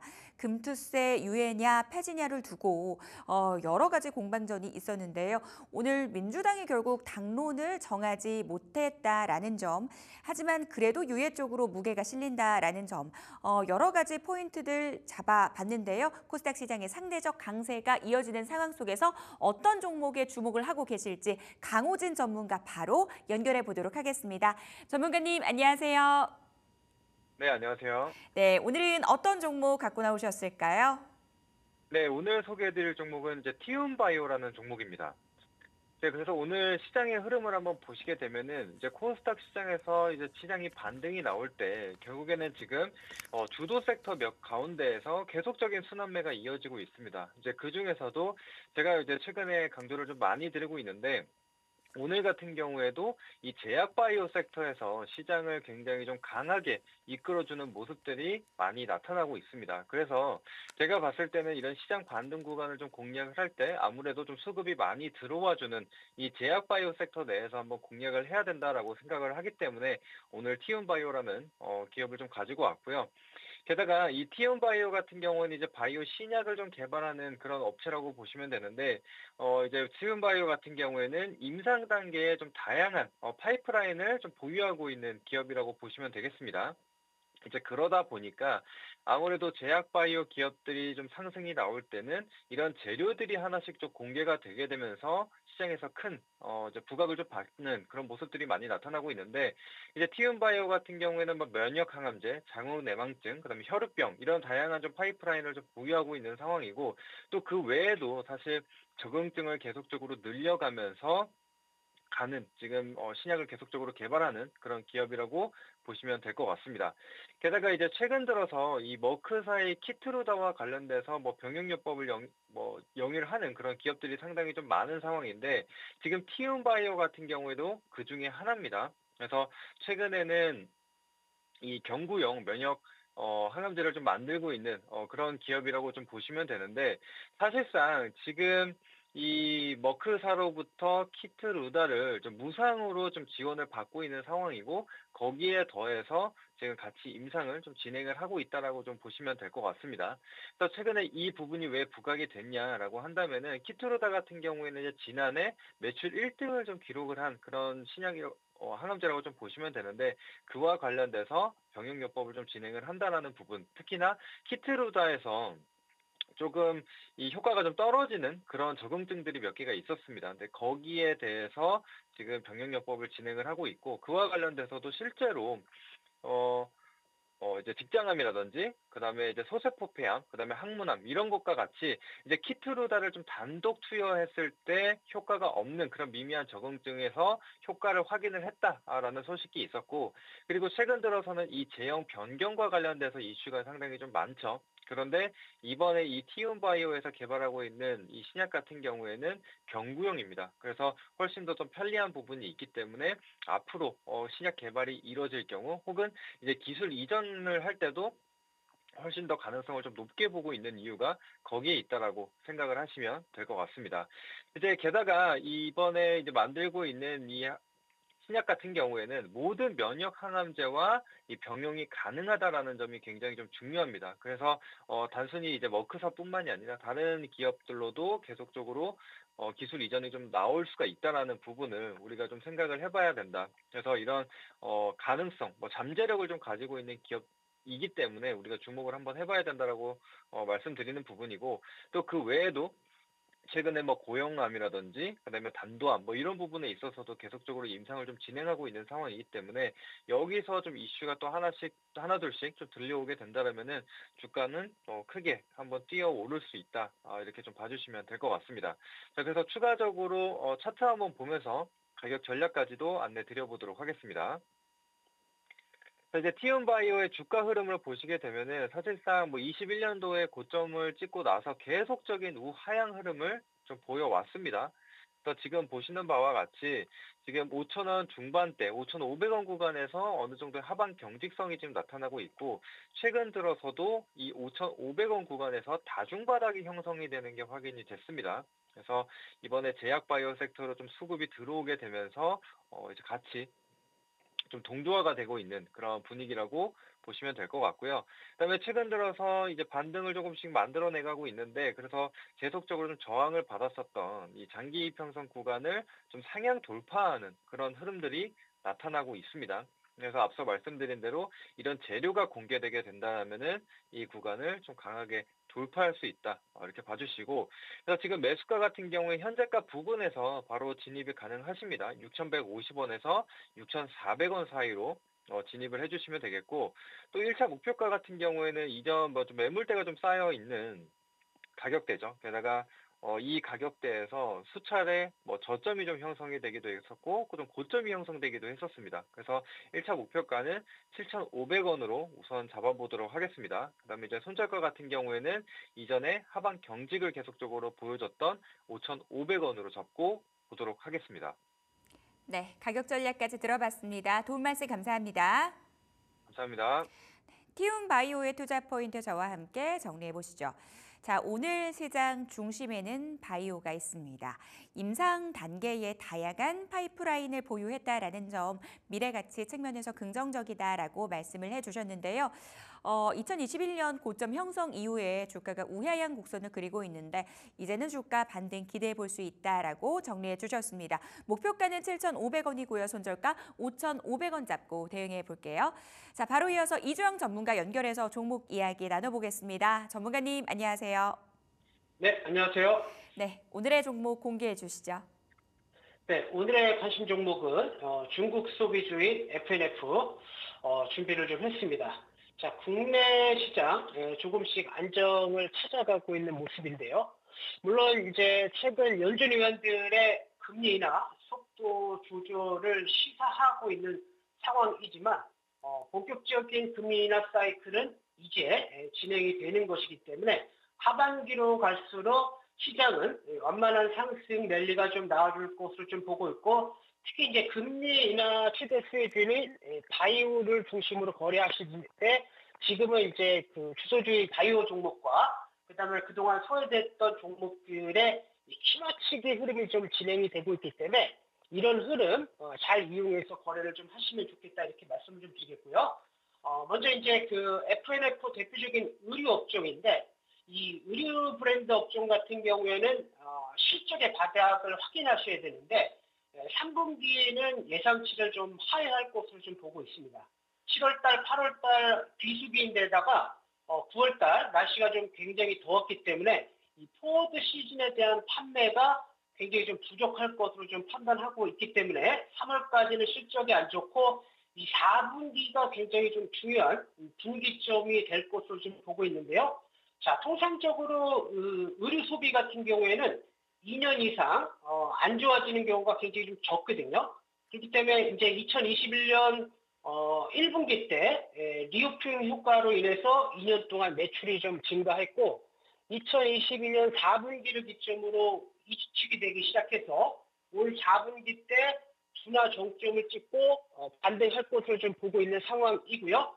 특히 이제 내수 경기 같은 경우에도 아직 회복되는 데는 좀 시간이 좀 필요하지만 금리 인하 사이클과 맞물려서 이 부동산 경기의 반등이 좀 나와주고 있기 때문에 내수 경기에 대한 회복 기대감이 있는 상황이다 이렇게 말씀 좀 드리겠고요. 특히 이제 의류업체 같은 경우에는 이제 10월달, 11월달 굉장히 좀 중요하고 평균 단가도 굉장히 높은 시점이기 때문에 4, 4분기를 기점으로 해서 국내 시장 충분히 좀 반등을 줄 수 있다 이렇게 좀 말씀을 좀 드리도록 하겠고요.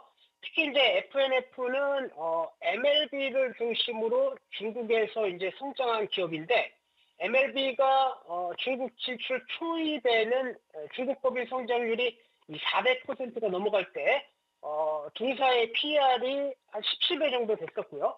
22년 성장률이 50% 정도 수준이었을 때는 PR 밴드가 대략적으로 11.2배, 지금 한 15% 정도로 둔화된 상태이기 때문에 지금 주가 밸류가 한 5배 정도 되는데요. 최근에 이제 디스커버리가 중국, 일본, 동남아에 대한 독점 라이센스를 취득했다라는 공시를 냈던 부분이 추가 어떤 그 밸류 가치를 높게 평가하는 기대 요소가 될 수 있다라고 보고 있고, 특히 FF는 지금 중국의 사업이 굉장히 좀 중요한데 지금 중국 쪽에서 대대적인 내수 경기 부양책을 지금 계획하고 있는 국면이기 때문에 직접적인 수혜주에 해당이 된다 이렇게 말씀 좀 드리겠고, 또 FNF는 국내적 이슈로 봤을 때는 이제 밸류업 관련해서 이번에 9월달 정기 편입이 되었고 또 자사주 매입도 적극적으로 좀 해 나가고 있는 모습이기 때문에 지금은 하락 가능성보단 상승 가능성이 높은 시점이다 이렇게 말씀 좀 드리겠고요. 먼저 이제 재무제표 한번 좀 보시면요. 일단 이제 FNF 같은 경우에는 이제 매출적인 이제 측면에서 놓고 봤을 때는 여전히 이제 그 꾸준하게 좀 완만한 상승세를 좀 이어가고 있는 모습인데 지금 영업이익 자체는 조금 이제 침체되어 있는 모습. 하지만 매출과 영업이익 기조는 굉장히 좀 탄탄한 모습을 좀 보실 수가 있고요.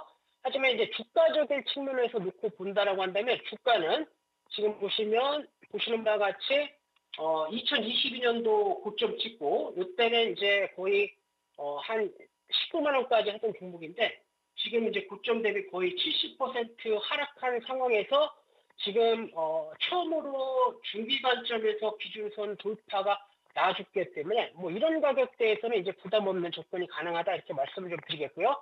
자, 가격 전략 잡아드리면요.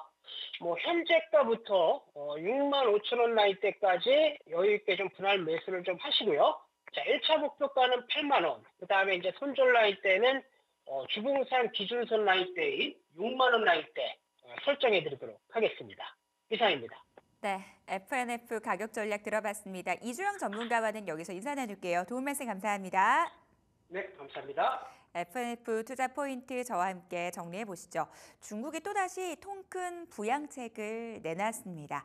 이로 인해서 중국 소비 관련주에 대한 관심 높아지고 있는데요. 내부적으로는 밸류업 지수 편입에 대한 기대감 높아지고 있습니다. 이로 인한 수급 유입 기대감 살아있다라고 말씀 주셨는데요. 이 종목 목표가는 8만 원이고요. 손절가 6만 원 잡고 대응해 보도록 하겠습니다. 자, 이재진 전문가 연결해서 종목 이야기 마저 나눠볼게요. 전문가님 안녕하세요. 반갑습니다. 네, 오늘의 종목 공개해 주시죠. 오늘 여러분들께 준비한 종목은 코리아 FT라는 기업입니다. 해당 기업은 하이브리드 자동차가 판매량이 증가할 때마다 주목을 받는 기업인데요. 우리나라 국내 현대차, 기아차에 추가적인 지금 제품을 납입하는 기업이다라고 좀 보시면 되겠습니다. 해당 기업 같은 경우 최근 들어서 하이브리드 자동차, 그러니까 특히나 친환경 자동차들 중에서도 하이브리드 자동차의 판매량이 급속도로 증가하고 있거든요. 직전에 9월달 같은 경우에도 전기차 판매량은 줄어들었지만 하이브리드 자동차 판매량은 증가하는 모습들을 보여줬습니다. 그렇기 때문에 우리 투자자 여러분들께서 이 판매량이 증가할 때마다 주목받을 수 있는 코리아 FT 계속적으로 실적적으로 우상향할 가능성이 높으니까 관심 가져주시면 될 것 같은데요. 특히나 해당 기업에 최근에 인수합병에 대한 이슈도 나왔습니다. 현대자동차가 인수한다 만다 아직 구체적으로 나온 건 없는데 이 인수합병에 대한 기대감도 존재하기 때문에 눌림목 자리에서 잡아두면 단기 상승도 기대해 볼 수 있다라고 보고 있습니다. 차트 보시면서 가격 전략 말씀드려 보도록 하겠습니다. 화면 보시면은 매수가 자리는 현재 지금 현재 6,000원짜리에서 여러분들께서 잡아보시면 좋을 것 같고요. 6,000원짜리 잡아보시면 좋을 것 같고, 목표가 자리는 6,500원짜리, 그리고 손절가 자리는 5,800원짜리 여러분들께서 잡아보셔도 충분히 단기 수익 노릴 수 있을 거라고 보여지니까 손절가 짧게 잡고 공략 이어가시면 좋을 것 같습니다. 네, 가격 전략 들어봤습니다. 도움 말씀 감사합니다. 이재진 전문가의 종목, 오늘은 방망이를 짧게 잡고 대응해 볼 수 있는 단기 수익 종목을 소개해 주셨습니다. 자, 코리아 FT였는데요.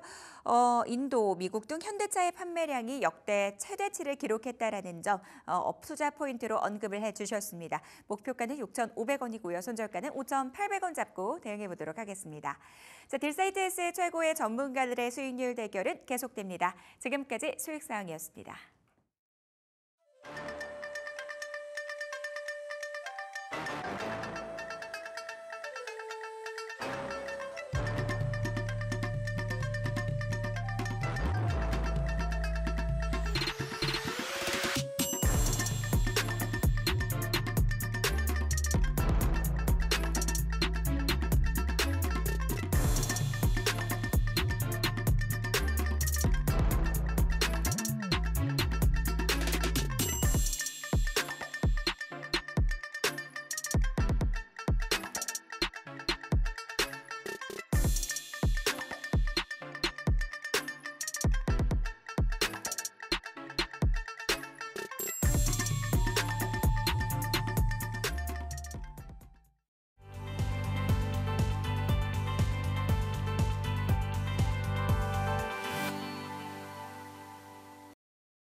라스트 빅딜 함께 하시죠. 오늘 시장 안에서 주목받았던 종목들 체크해보고요. 종가 매수 여부 확인하겠습니다. 네, 오늘은 이지은 이지스탁 대표, 이청원 IM증권 PD와 함께하겠습니다. 어서 오십시오.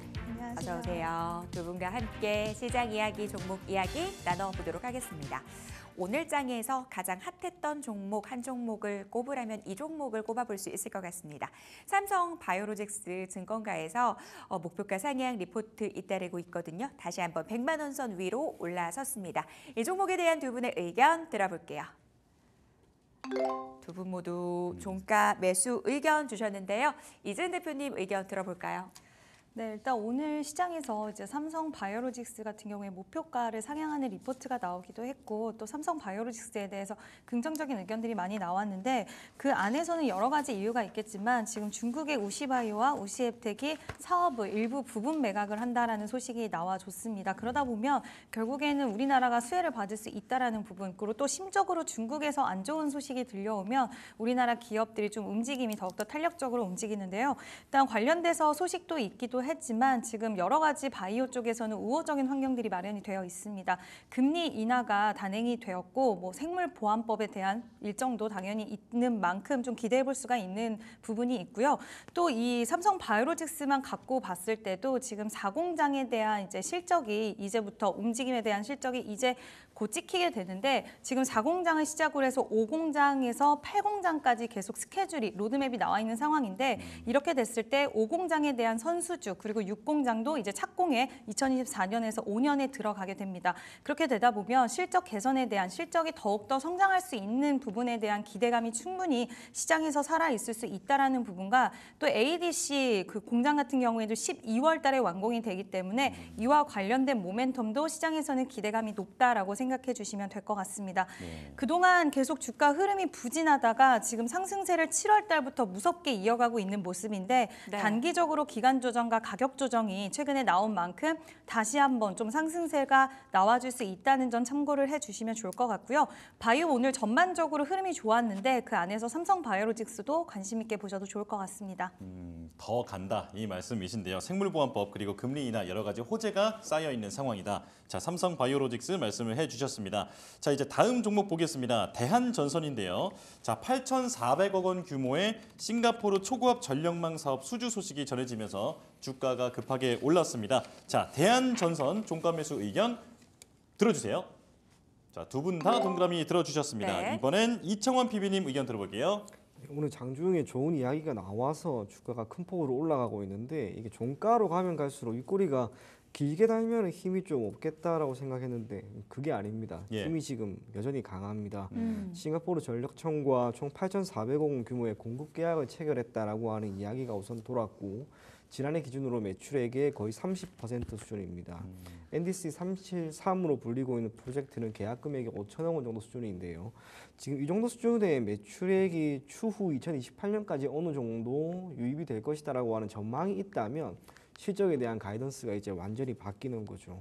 기존의 동사 같은 경우에는 영업이익이 올해는 소폭 적자가 예상이 되고 있는데 이제 이게 바뀌게 될 겁니다. 내년도 마찬가지입니다. 그러면 실적이라고 하는 부분에 대해서 다시 한번 턴을 할 수 있을 만한 요인이 갖추어진 상황에서 주가는 오늘 잘 버티고 있다는 것. 그리고 초고압 전선이죠. 우리나라 같은 경우에는 전선이라고 하면은 초고압 그리고 고압, 중저압 이렇게 나뉘어진다고 할 수가 있는데 송전을 함에 있어서 그리고 배전을 함에 있어서 전력의 손실률이 가장 낮은 게 초고압입니다. 네. 그러다 보니 가격도 가장 비싸고요. 이걸 모든 전선 회사가 다 만들 수 있는 것도 아닙니다. 우리나라 같은 경우에는 대략 5개 정도의 회사밖에 만들지를 못하는데 그중에 하나가 되는 거죠. 그렇게 지금 물꼬를 우선은 동남아 쪽으로 텄습니다. 거기에 국내 같은 경우에는 여전히 매출이라고 하는 측면에서는 공고하게 이루어지고 있고요. 추가적으로 동남아, 단순하게 싱가포르뿐만이 아니라 전역에는 전선과 또 산업이 조금씩 성장을 하고 있기 때문에 많은 수요를 견인할 수 있을 만한 그런 여건이 조성되지 않았나 그리 보여집니다. 주가가 지난 5월에 고점을 찍은 이후로 조정이 지금 많이 나왔습니다. 예. 동사뿐만이 아니라 거의 다 나왔죠. 그런 상황에서 모처럼 좋은 이슈와 함께 주가가 이렇게 큰 폭으로 올랐기 때문에 저는 여기가 당장 고점은 아닐 것이다라고 생각을 합니다. 그래서 대한전선은 오늘 종가에 조금 더 담아보자 그런 이야기 전해드리도록 하겠습니다. PB님 저 그러면 전고점까지도 갈 수 있을 거라고 보시나요? 조금 전에 5월 말씀해 주셨잖아요. 예, 5월에 2950원인데 지금 13,300원이거든요. 예. 너무 많이 남았어요. 네네. 그래서 우선은 오늘 한 고가 정도 수준이 한 15,000원, 오늘 고가 정도 수준이 14,000원은 저는 무난하게 넘어갈 것 같고요. 네. 한 15,000원에서 16,000원 사이까지 가는 걸 보고 그때 또 언제 어떻게 이슈가 들릴 수 있을지는 아무도 모르는 거니까 예. 적어도 지금을 고점이라고 생각은 하지 말자 그런 이야기 전해드리도록 하겠습니다. 네. 대형 호재가 나온 대한전선입니다. 전고점까지는 어렵겠지만 그래도 추가적인 상승 충분히 가능하다. 종가 매수 의견 주셨습니다. 자, 휴젤 이 종목에 대한 의견도 들어보도록 하겠습니다. 최근 K보톡스가 해외 시장에서 가성비 측면에서 굉장히 인기가 많다라고 들었는데요. 이 종목 어떻게 보실지 궁금합니다. 바로 들어볼게요. 두 분 모두 종가 매수 의견 주셨는데요. 이재은 대표님 의견부터 좀 들어볼까요? 네, 일단은 휴젤은 이제 미국의 보톡스 시장이 워낙 큰 시장인데 이번에 이제 보톡스 시장에 또 진출을 한 모멘텀도 가지고 있기는 하지만 지금 대웅제약과의 소송 이슈가 있습니다. 그 부분이 예비 판결이 지난번에 나왔을 때 그때 이제 휴젤이 승소한다라는 결과치가 나왔는데 이번에 최종 판결이 지금 일주일을 앞두고 있는 상황에서 미뤄지지 않는다라고 한다면 통상 최종 판결은 예비 판결이랑 결과치가 같게 나오기 때문에 이번에 휴젤이 좀 승소할 수 있는 가능성이 열려 있는 상황이고요. 그렇게 되다 보면 지금 대웅제약의 나보타가 굉장히 미국에서 인기를 끌고 있는 상황인데 이 순위가 바뀔 수도 있다라는 점, 이 부분을 좀 키포인트로 삼으셔야 될 것 같고 일단 상반기에만 나보타 매출이 902억 원이었습니다. 미국이 전체 한 80% 정도 가량 차지를 했는데 여기서 지금 미국 시장을 뺀 대웅제약 같은 경우에는 미국 시장에서 이렇게 호황을 누리고 있지만 휴젤 같은 경우에 미국을 빼고도 853억 원을 찍어냈거든요. 근데 여기서 미국 시장까지 더해진다라고 한다면 그 매출액은 상당히 커질 수 있을 거라는 전망치가 나오는 만큼 저는 좀 관심 있게 보셔도 좋다라고 생각이 들고 또 전체적으로 지금 미용, 의료기기도 그렇지만 보톡스, 필러 그리고 리쥬란 이런 시장들, 그러니까 가볍게 예뻐질 수 있는 단기간에 예뻐질 수 있는 이런 미용 성형 시장에 대한 니즈는 꾸준히 올라가고 있는 상황이기 때문에 또 수출을 잘 해나가고 있어요. 우리나라 기업이. 휴젤 같은 경우에는 글로벌 3대 시장인 미국과 중국과 유럽 모두 진출을 했기 때문에 앞으로 실적에 대한 더욱더 성장에 대한 가시와 기대해 볼 수 있는 만큼 좀 긍정적으로 보셔도 좋을 것 같습니다. 네. 휴젤의 승소 가능성 언급해 주셨고요. 종가 매수 의견 들어봤습니다.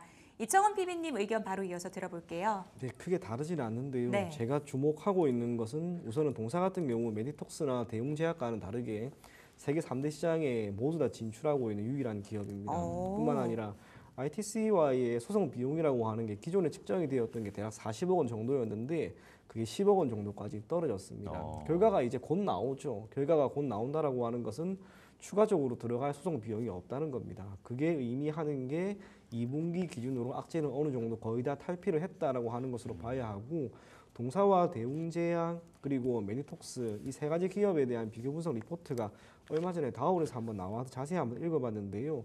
지금 셋 다 기업들이 보여줄 수 있는 실적이 공고하게 나아지고 있습니다. 그리고 2021년 이후로 세 가지 기업의 시가총액이 사상 처음으로 상당 부분 커지고 있는 그런 상황까지 놓였고요. 앞으로 실적에 대한 기대감은 여전히 남아있는 상황에서 남아있는 것은 이제 판로를 어떻게 개척하는가. 지금 휴재 같은 경우에도 미국을 어쨌거나 보고 있습니다. 예. 그런데 미국 같은 경우 대웅제약 같은 경우에도 미국의 회사와 함께 협업을 한 거죠. 동사도 마찬가지입니다. 그리고 동사가 시장에 공급할 수 있는 보툴리늄 톡신 같은 경우에는 그 원료 자체가 가격의 측면에서 미국에 있는 기업들과는 비교도 안 될 정도로 낮습니다. 그래서 소비자의 선택을 조금 더 받을 수 있지 않을까. 결국 영업망을 조금 더 확대만 한다면 미국에서도 결국 휴재도 좋은 결과를 이룰 수밖에 없을 것이다. 그래서 동사 같은 경우에는 크게 걱정하지 말고요. 조금 끌고만 가자 그런 이야기 전해드리도록 하겠습니다. 예. 자, 추가적인 질문이 있는데 지금 앞서서 또 제약 바이오 쪽을 보고 이번엔 또 피부 미용 쪽을 보다 보니까 약간 그 겹치는 게 하나 있는 것 같습니다. 비만주도 좀 궁금하거든요. 지금 우리가 지금 최근에 제약 바이오 계속 잘 가는 그 와중에 최근에 비만주 얘기를 해본 적은 조금 약간 오래된 느낌이 들거든요. 이청원 PB님, 네. 지금 비만주 흐름은 어떻게 보고 계십니까? 또 한번 광풍은 또 오지 않을까. 우선 위고비가 출시가 되죠. 네. 그러면 필연적으로 사람들이 맞으려고 할 겁니다. 뭐 저희 아내도 지금 빨리 어떻게 가고 싶어 하는데 근데 그런 분들이 많은 거죠. 예. 필연적으로 비만 치료제 자체에 대한 수요는 앞으로 늘어날 수밖에 없을 것이고 이렇게 확대되는 시장에 참여하기 위하여 우리나라에 있는 많은 기업들은 당연히 여기에 도전을 할 것이고 어느 정도 결과는 이제 시간을 두고 나올 거라고 봅니다. 예. 테마 자체가 보일 수 있는 역공과 또 여력은 여전히 괜찮다는 것. 다만 주가라고 하는 것은 최근에 한번 광풍이 우선은 불어닥쳤기 때문에 약간의 조정이 있을 수 있는데 그 조정을 단순하게 우리가 이제부터는 저점을 형성할 거야 라고 생각하지는 말고요. 조금씩 분할 매수 관점으로 접근하는 것은 저는 괜찮다. 그렇게 이야기 전해드리겠습니다. 예, 제약 바이오, 미용주 그리고 비만주까지 한 번에 다 짚어주셨습니다. 자, 이제 다음 종목 볼게요. 자, 중국의 대규모 경기 부양책으로 철강 수요 개선의 그 기대감이 점점 커지고 있습니다. 자, 포스코 홀딩스 여쭤볼 텐데요. 자, 두 분의 의견 들어주세요. 여기서 OX로 갈렸습니다. 네. 자, 이지은 대표님부터 들어볼게요. 포스코홀딩스는 좀 고민을 많이 했는데 일단은 저는 비중을 좀 분할로 해서 매수하시는 거는 유효하다라고 생각을 하고 있고요. 대신에 손절선을 좀 타이트하게 잡고 진입을 하셔야 될 것 같은데 21선 기점인 36만 원 아니면 나는 좀 더 장기적으로 보고 싶다 하시는 분들은 뭐 61선까지는 보실 수 있을 것 같은데 61선에 대한 가격 전략은 한 5만 원 정도입니다. 일단은 오늘 전체적으로 뭐 철강도 그렇고 2차전지 관련된 종목들도 바이오 대비해서 힘을 그렇게 써주지는 못하는 모습을 보여주는데 일단 포스코홀딩스는 3분기에 2분기보다는 실적이 잘 나올 수 있다라는 전망치가 나오고 있고 지금 철강 같은 경우에도 중국이 이제 유동성을 풀어주고 하다 보니 이제 시장에 대한 기대감이 좀 더 투심이 살아나는 모습들이 있기 때문에 이 부분들을 좀 종합적으로 봤을 때 지금 당장 큰 뭐 상승 랠리가 나오긴 어려울 수는 있겠지만 일단 지금 가격 구간에서는 모아가는 전략은 그래도 유효할 수 있겠다라고 판단을 하고 있고요. 이제 뭐 더 이상의 하락 구간보다는 오히려 상방에 대한 뭐 룸도 많이 남아있긴 하지만 일단 상방에 대한 부분들이 훨씬 더 가능성이 높다라고 점쳐지고 있어서 이렇게 좀 드렸고 네. 리튬 가격도 공급 제한 때문에 이제 앞으로 좀 올라갈 수 있다라는 전망치도 나오고 있는 만큼 좀 장기적인 관점에서는 저는 지금 구간에서 손절선 좀 타이트하게 잡고 비중 나눠서는 매수 가능하지 않을까라는 의견을 드리고 싶습니다. 네, 대표님 그러면 아까 61선이 한 35만 원 정도라고 하셨죠? 거기 벗어나면 도망가라 이렇게 이해해야 될까요? 아니면 좀 기다려도 될까요? 요즘에는 이제 사람들이 거의 다 이동평균선을 너무나 잘 알고 계시다 보니까 그 가격으로 좀 더 뺐다가 올리는 경우들이 있더라고요. 네네. 그래서 제가 제시해드린 금액에 대해서 한 3% 정도는 좀 더 여유를 갖고 지켜보시고요. 내 투자 성향이 나는 도저히 이렇게 길게 장기적으로 보는 부분에 있어서 난 좀 답답하다 하시는 분들은 도망가시는 게 맞고 중국의 경기 부양으로 떠나서 중장기적으로 그래도 이제는 철강 수요가 좀 살아나지 않을까라고 생각하시는 분들은 장기적으로는 조금 더 대신에 그래서 분할 매수가 중요합니다. 네, 그 부분 꼭 지켜주시길 바랄게요. 네, 자, 고민 끝에 그래도 동그라미를 들어주셨는데 중장기 좀 길게 보고 긴 호흡으로 가져가자 말씀을 해주셨습니다. 자, 이청원 PB님께서는 X를 들어주셨네요. 네, 저도 이거 가지고 고민 많이 했거든요. 우선 오늘 알루미늄 관련된 기업들이 많이 올라요. 네. 오르는 이유가 미국이 중국산 알루미늄에 대해서 덤핑 제재를 하는 거죠. 그런데 이게 알루미늄에만 그칠까? 라는 생각이 우선은 들었습니다. 저는 그게 철강을 기반으로 하고 있는 산업용 금속 자재로 조금 확산이 될 수 있지 않을까라고 보여지는데, 그렇게 되면 중국의 입장에서는 그들이 보유하고 있는 철강을 수출함에 있어서 약간은 막히겠죠. 안 그래도 재고가 많은 상황인데 최대한 빨리 이거를 빨리 돌려야 되는데 그게 안 되다 보니까 재고가 쌓이고, 이러한 가운데 우리나라의 조선은 너무 잘 가는데 중국은 지금 조금 좋지 않죠.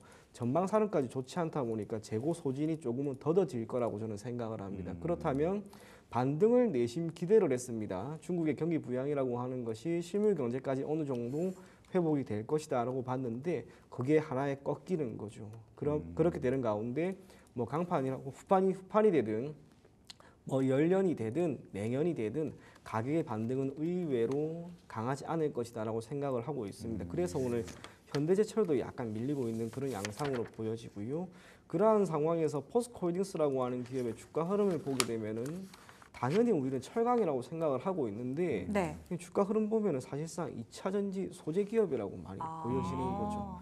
2차 전지가 최근에 반등이 강하게 나옵니다. 생각 참 많이 해야 됩니다. 이게 그대로 올라갈까? 근데 그러다가 또 꺾일 만한 시점이 내심 온 게 아닌가 그런 생각이 들었습니다. 그래서 포스코홀딩스는 지금 시점에서 참 어렵습니다. 이게 접근을 해도 괜찮을까?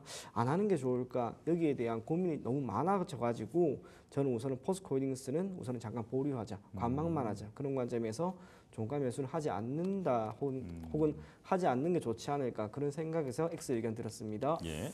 포스코홀딩스를 과거처럼 철강주로만 봐야 하는지, 요즘은 주가 흐름만 본다면 2차 전지 쪽으로 보는 게 더 맞다라는 말씀 해주셨거든요.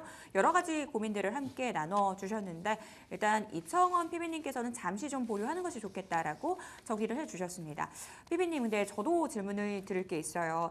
사실 이 철강주에 대한 기대감이 있었던 게 또 중국 경기 부양책 때문이잖아요. 네. 그러면은 이 부양책과 관련해서 철강 쪽은 아직 아니지만 소비 쪽은 좀 봐도 될까요? 개인적으로 오늘 아모레퍼시픽이랑 네. LG생활건강, 참고로 제가 이번 주 월요일, 수요일 휴가라 가지고 주식시장을 잘 보지를 못했는데요. 네. 다 밀렸더라고요. 이 밀린 이유가 결국에는 단순하게 시장이 안 좋았다, 그것도 있겠지만은 중국의 경기 부양책이라고 하는 것이 민간 소비를 크게 확장시킬 수 있을까라고 하는 부분에 대한 의문은 남는 거죠. 중국의 GDP라고 하는 것은 그 구조가 조금 기형적입니다. GDP는 크게 네 가지로 구성이 되어 있는데요. 민간 소비와 민간에서의 투자, 정부 차원에서의 지출과 순수출입니다. 중국이라고 하는 국가는 통상적인 많은 국가들이 보이고 있는 민간 소비의 전체 할당량, 우리나라는 대략 55에서 60%, 일본도 그 정도입니다. 미국은 70%가 넘어가요. 소비 대국인 거죠.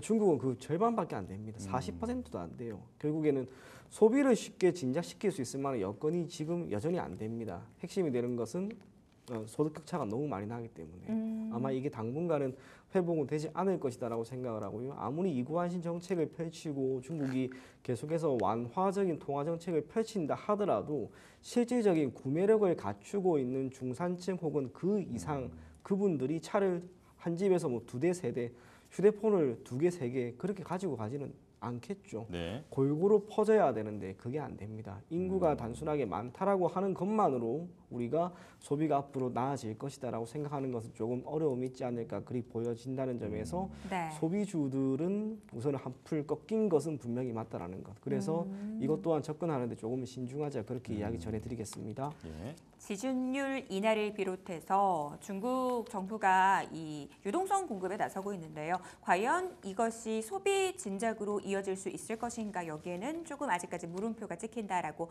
말씀 주셨어요. 한풀 꺾었다라는 측면에서 중국 소비 관련주에 대한 전략까지 들어봤습니다.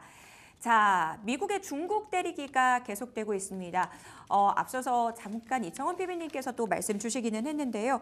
조일 알미늄 이 종목에 대한 두 분의 의견도 들어보도록 하겠습니다. 체크해야 될 이슈가 많을 것 같거든요. 바로 확인해 볼게요. 이번에는 엇갈렸습니다. 자, 그러면은 이지은 대표님 의견 들어볼게요. 네, 일단은 물론 좋은 소식이긴 하지만 네. 또 우리나라 관련돼서는 지금 한국산 알루미늄의 최대 3%의 낮은 덤핑 마진을 선정했다라는 소식도 같이 좀 뒤이어서 나오긴 했는데 저는 단기적으로 테마성이라고 일단은 생각을 하고 있고요. 최근에 OLED 쪽도 이제 중국 관련돼서 이슈가 나왔는데 하루 이틀은 좀 강세가 나오긴 했지만 그 화력이 그렇게 오래 가지는 못했다는 점 이 부분을 좀 같이 봤고 그리고 알루미늄 같은 경우에는 뭐 진짜 장기적으로 우리가 다시 한번 좀 볼 수 있는 여력들은 있겠지만 지금 시장의 움직임으로 봤을 땐 거래량이 어느 정도 들어오긴 했지만 조일 알루미늄 말고 이제 뭐 사마 알루미늄 그리고 남선 알루미늄의 흐름을 보면 네. 상당히 부진한 흐름이 나오고 있어서 이거를 전반적으로 테마성으로 엮어서 봤을 때 그 힘이 과연 시세가 연속될 수 있을까라는 판단을 했을 때는 좀 약할 수도 있겠다라고 생각을 해서 저는 X의 의견을 드렸습니다. 테마로만 접근을 하자. 시세의 연속성을 좀 기대하기는 그 힘이 약해 보인다라는 부분 짚어주셨습니다. 이청원 PB님께서는 O 의견 주셨네요. 네, 저도 오늘 윗꼬리 이거 많이 달리는 거 보고 이걸 O를 줘야 되나 X를 줘야 되나 고민하다가요. 사업 보고서를 한번 쭉 다 봤어요. 반기 보고서를 쭉 내려다 보면서 든 생각이 뭐냐면 네. 지금 미국이 중국산 알루미늄에 대한 덤핑 판정을 내린 거죠. 그럼 거기에 따른 수혜가 우리나라에 있을 가능성이 높다라고 하는 것이고 그로 인해서 동사는 물론이고 몇몇 알루미늄 관련된 기업들이 오르고 있습니다. 조일 알루미늄이라고 하는 기업은 내수가 어쨌거나 주가 되는 기업인데 수출이 꽤나 많이 늘어났어요. 수출만 보고 따진다면 지난해 대비 한 올해 반기 기준으로 이미 80% 정도 늘어난 상황입니다. 2년 전에 비하면 여전히 부족한 수준이긴 하나 올해까지 다 살펴본다면 2022년의 실적은 넘어갈 것이다 그리 보여집니다. 해외 쪽에서의 매출 비중이 늘어나는 가운데 미국이 중국에 대해서 우선은 때렸다라고 하는 것은 반사 수혜의 그 정도가 저는 조금 더 클 수 있을 거라고 봅니다. 물론 주가가 지난 지난 수요일 그리고 오늘 많이 오르고 눌림이 지금 강하게 나와서 올라가는데 조금 어려움은 있다 하더라도 실적의 베이스가 어느 정도 된다면 그리고 경제 상황이라고 하는 게 1차적으로 금리 인하가 되었고 실물 경제가 어느 정도 회복이 된다면 산업용 금속에 대한 수요는 필연적으로 늘어나게 될 거라고 봅니다. 조금 시간을 두고 우선은 접근을 한다면 조일 알루미늄은 크게 나쁜 종목은 아니다라고 하는 생각이 들어서 동그라미를 드렸습니다. 네. 조일 알루미늄에 대해서 의견 들어봤고요. 시장에 대한 질문 한 가지 두 분께 드리도록 하겠습니다. 간밤 뉴욕 증시에서 젠슨항 CEO가 반도체 수요 미쳤다라고 언급했고 관련주들 상승했습니다. 근데 오늘 장에서 보니까 하이닉스는 반등 나와주고요. 삼성전자는 여전히 밀리고 있거든요. 외국인들이 계속해서 삼성전자 팔고 있습니다. 이걸 어떻게 해석해야 될지 이 추세가 당분간 이 구도가 지속이 될지 궁금해지거든요. 이지은 대표님 의견 좀 들어볼게요. 삼성전자는 지금 컬 테스트 통과 여부가 진짜 중요할 것 같다라는 생각이 드는데 지금 HBM3E에 대해서 실사 과정을 얼마 전에 마쳤다라는 이야기가 나왔는데 그 내용을 좀 자세히 살펴보면 사실 이 실사가 컬 테스트 통과로 이렇게 이어지는 것은 아니거든요. 패키징 단계에서 수율이라든지 성능에 대한 평가를 다시 한번 하게 되는데 그에 관련된 이야기는 아직까지 명확한 게 나온 게 없어서 HBM 수요가 계속해서 늘어나고 있고 이런 이야기 나와도 약간 삼성전자만 상상과는 먼 나라 이야기 네. 같다라는 생각이 들고 지금 인원 감축에 대한 해외 쪽에서의 또 인원 감축 이야기가 다시 또 나왔습니다. 한 10% 정도 감원을 할 수 있다라는 이야기가 나왔는데 파운드리 쪽도 별로 좋지 않고 전반적으로 사업부들이 지금 좀 어렵다 보니까 일단 삼성전자는 실적 발표를 한번 보고 넘어가자라는 의견이 좀 많이 있다라는 생각이 들고요. 이제 이번에 실적 발표에서 뚜껑을 열었을 때 마이크론도 의외의 실적을 보여준 것처럼 삼성전자가 의외의 실적을 보여준다라고 한다면 그와 관련돼서 투심의 개선 효과라든지 외인의 매수세가 다시 유입될 수는 있겠지만 네. 지금 이 부분 때문에 삼성전자를 꼭 사야 돼라는 이런 좀 강력한 모멘텀이 부재하다는 거 이게 가장 문제라고 생각이 들고 네. 이번에 컨퍼런스 콜이나 뭐 이런 데서 삼성전자가 우리 테스트 통과했다라는 이야기가 좀 나와주기를 저도 좀 기다리고 있습니다. 다음 주에 삼성전자의 3분기 잠정 실적 발표가 되는데요. 그 내용들 뚜껑을 좀 열어봐야 될 것 같습니다. 저희는 마감 지보 듣고 돌아오겠습니다.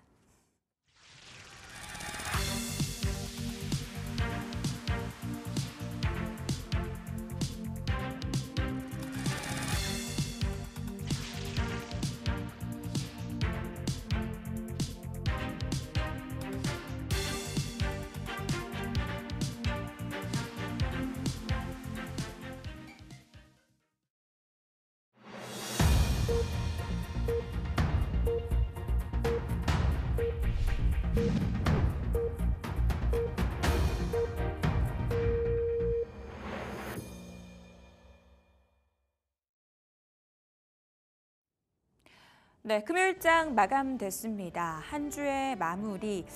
그래도 일단 양대지수 빨간불을 켜면서 마감이 됐습니다. 시장을 억눌렀었던 여러 가지 요인들이 우려들이 완화가 됐었죠.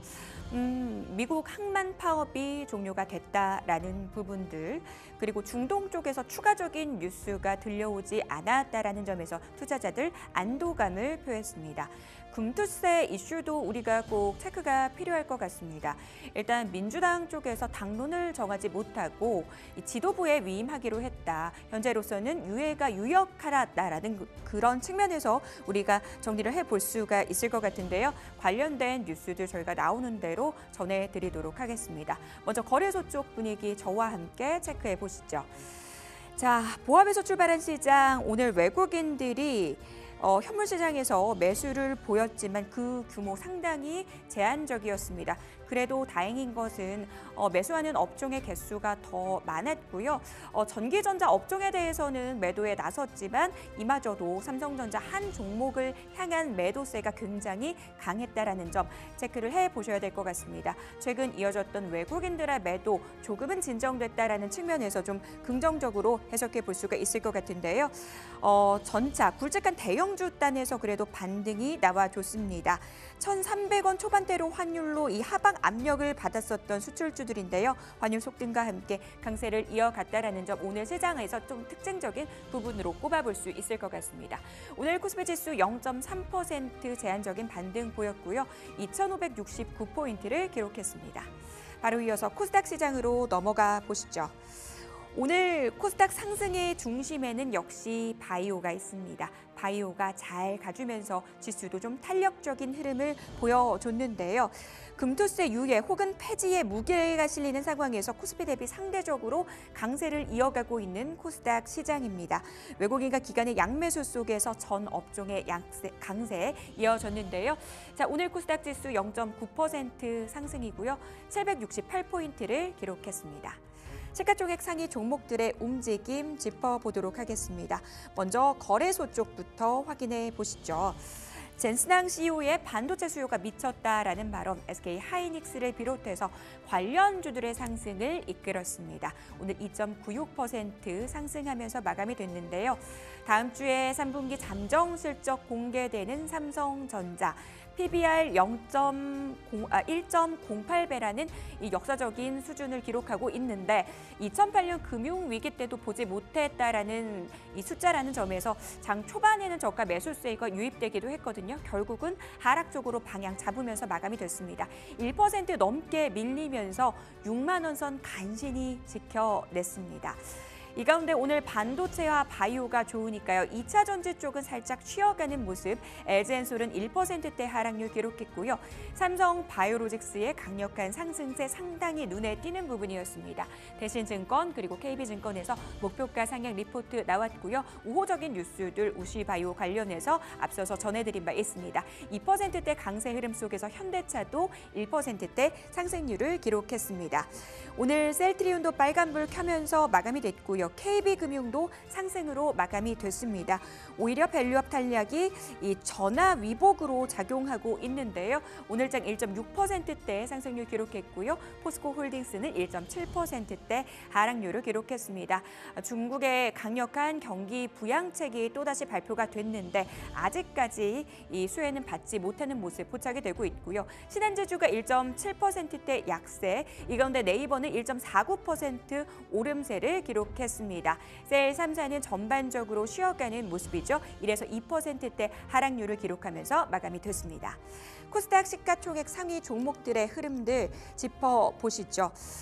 대체로 전 종목이 상승하는 대부분의 종목이 많이 상승하는 모습이 포착이 됐습니다. 사실 장 초반에는 반도체 바이오 2차 전지 쪽 고른 상승이 있었다면 후반으로 갈수록 반도체 쪽 그리고 2차 전지 쪽은 좀 쉬어가는 모습 속에서 바이오 쪽으로 자금 흘러가는 모습이 포착이 됐습니다. 이런 흐름 속에서 알테오젠이 다시금 시총 1위로 올라섰죠. 5.95% 강한 상승 탄력 보여줬고요. 에코프로 그룹주가 쉬어가는 가운데서도 엔캠은 오늘 5.8%대 상승으로 마감이 됐습니다.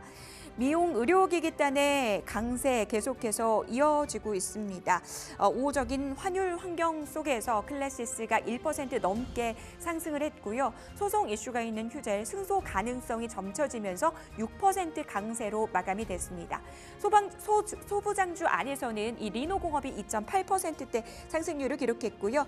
HP, SP는 제한적인 강세, 이 가운데 셀트리온 제약이 1.46% 강세, 실리콘투는 1.06% 상승으로 마감이 됐습니다.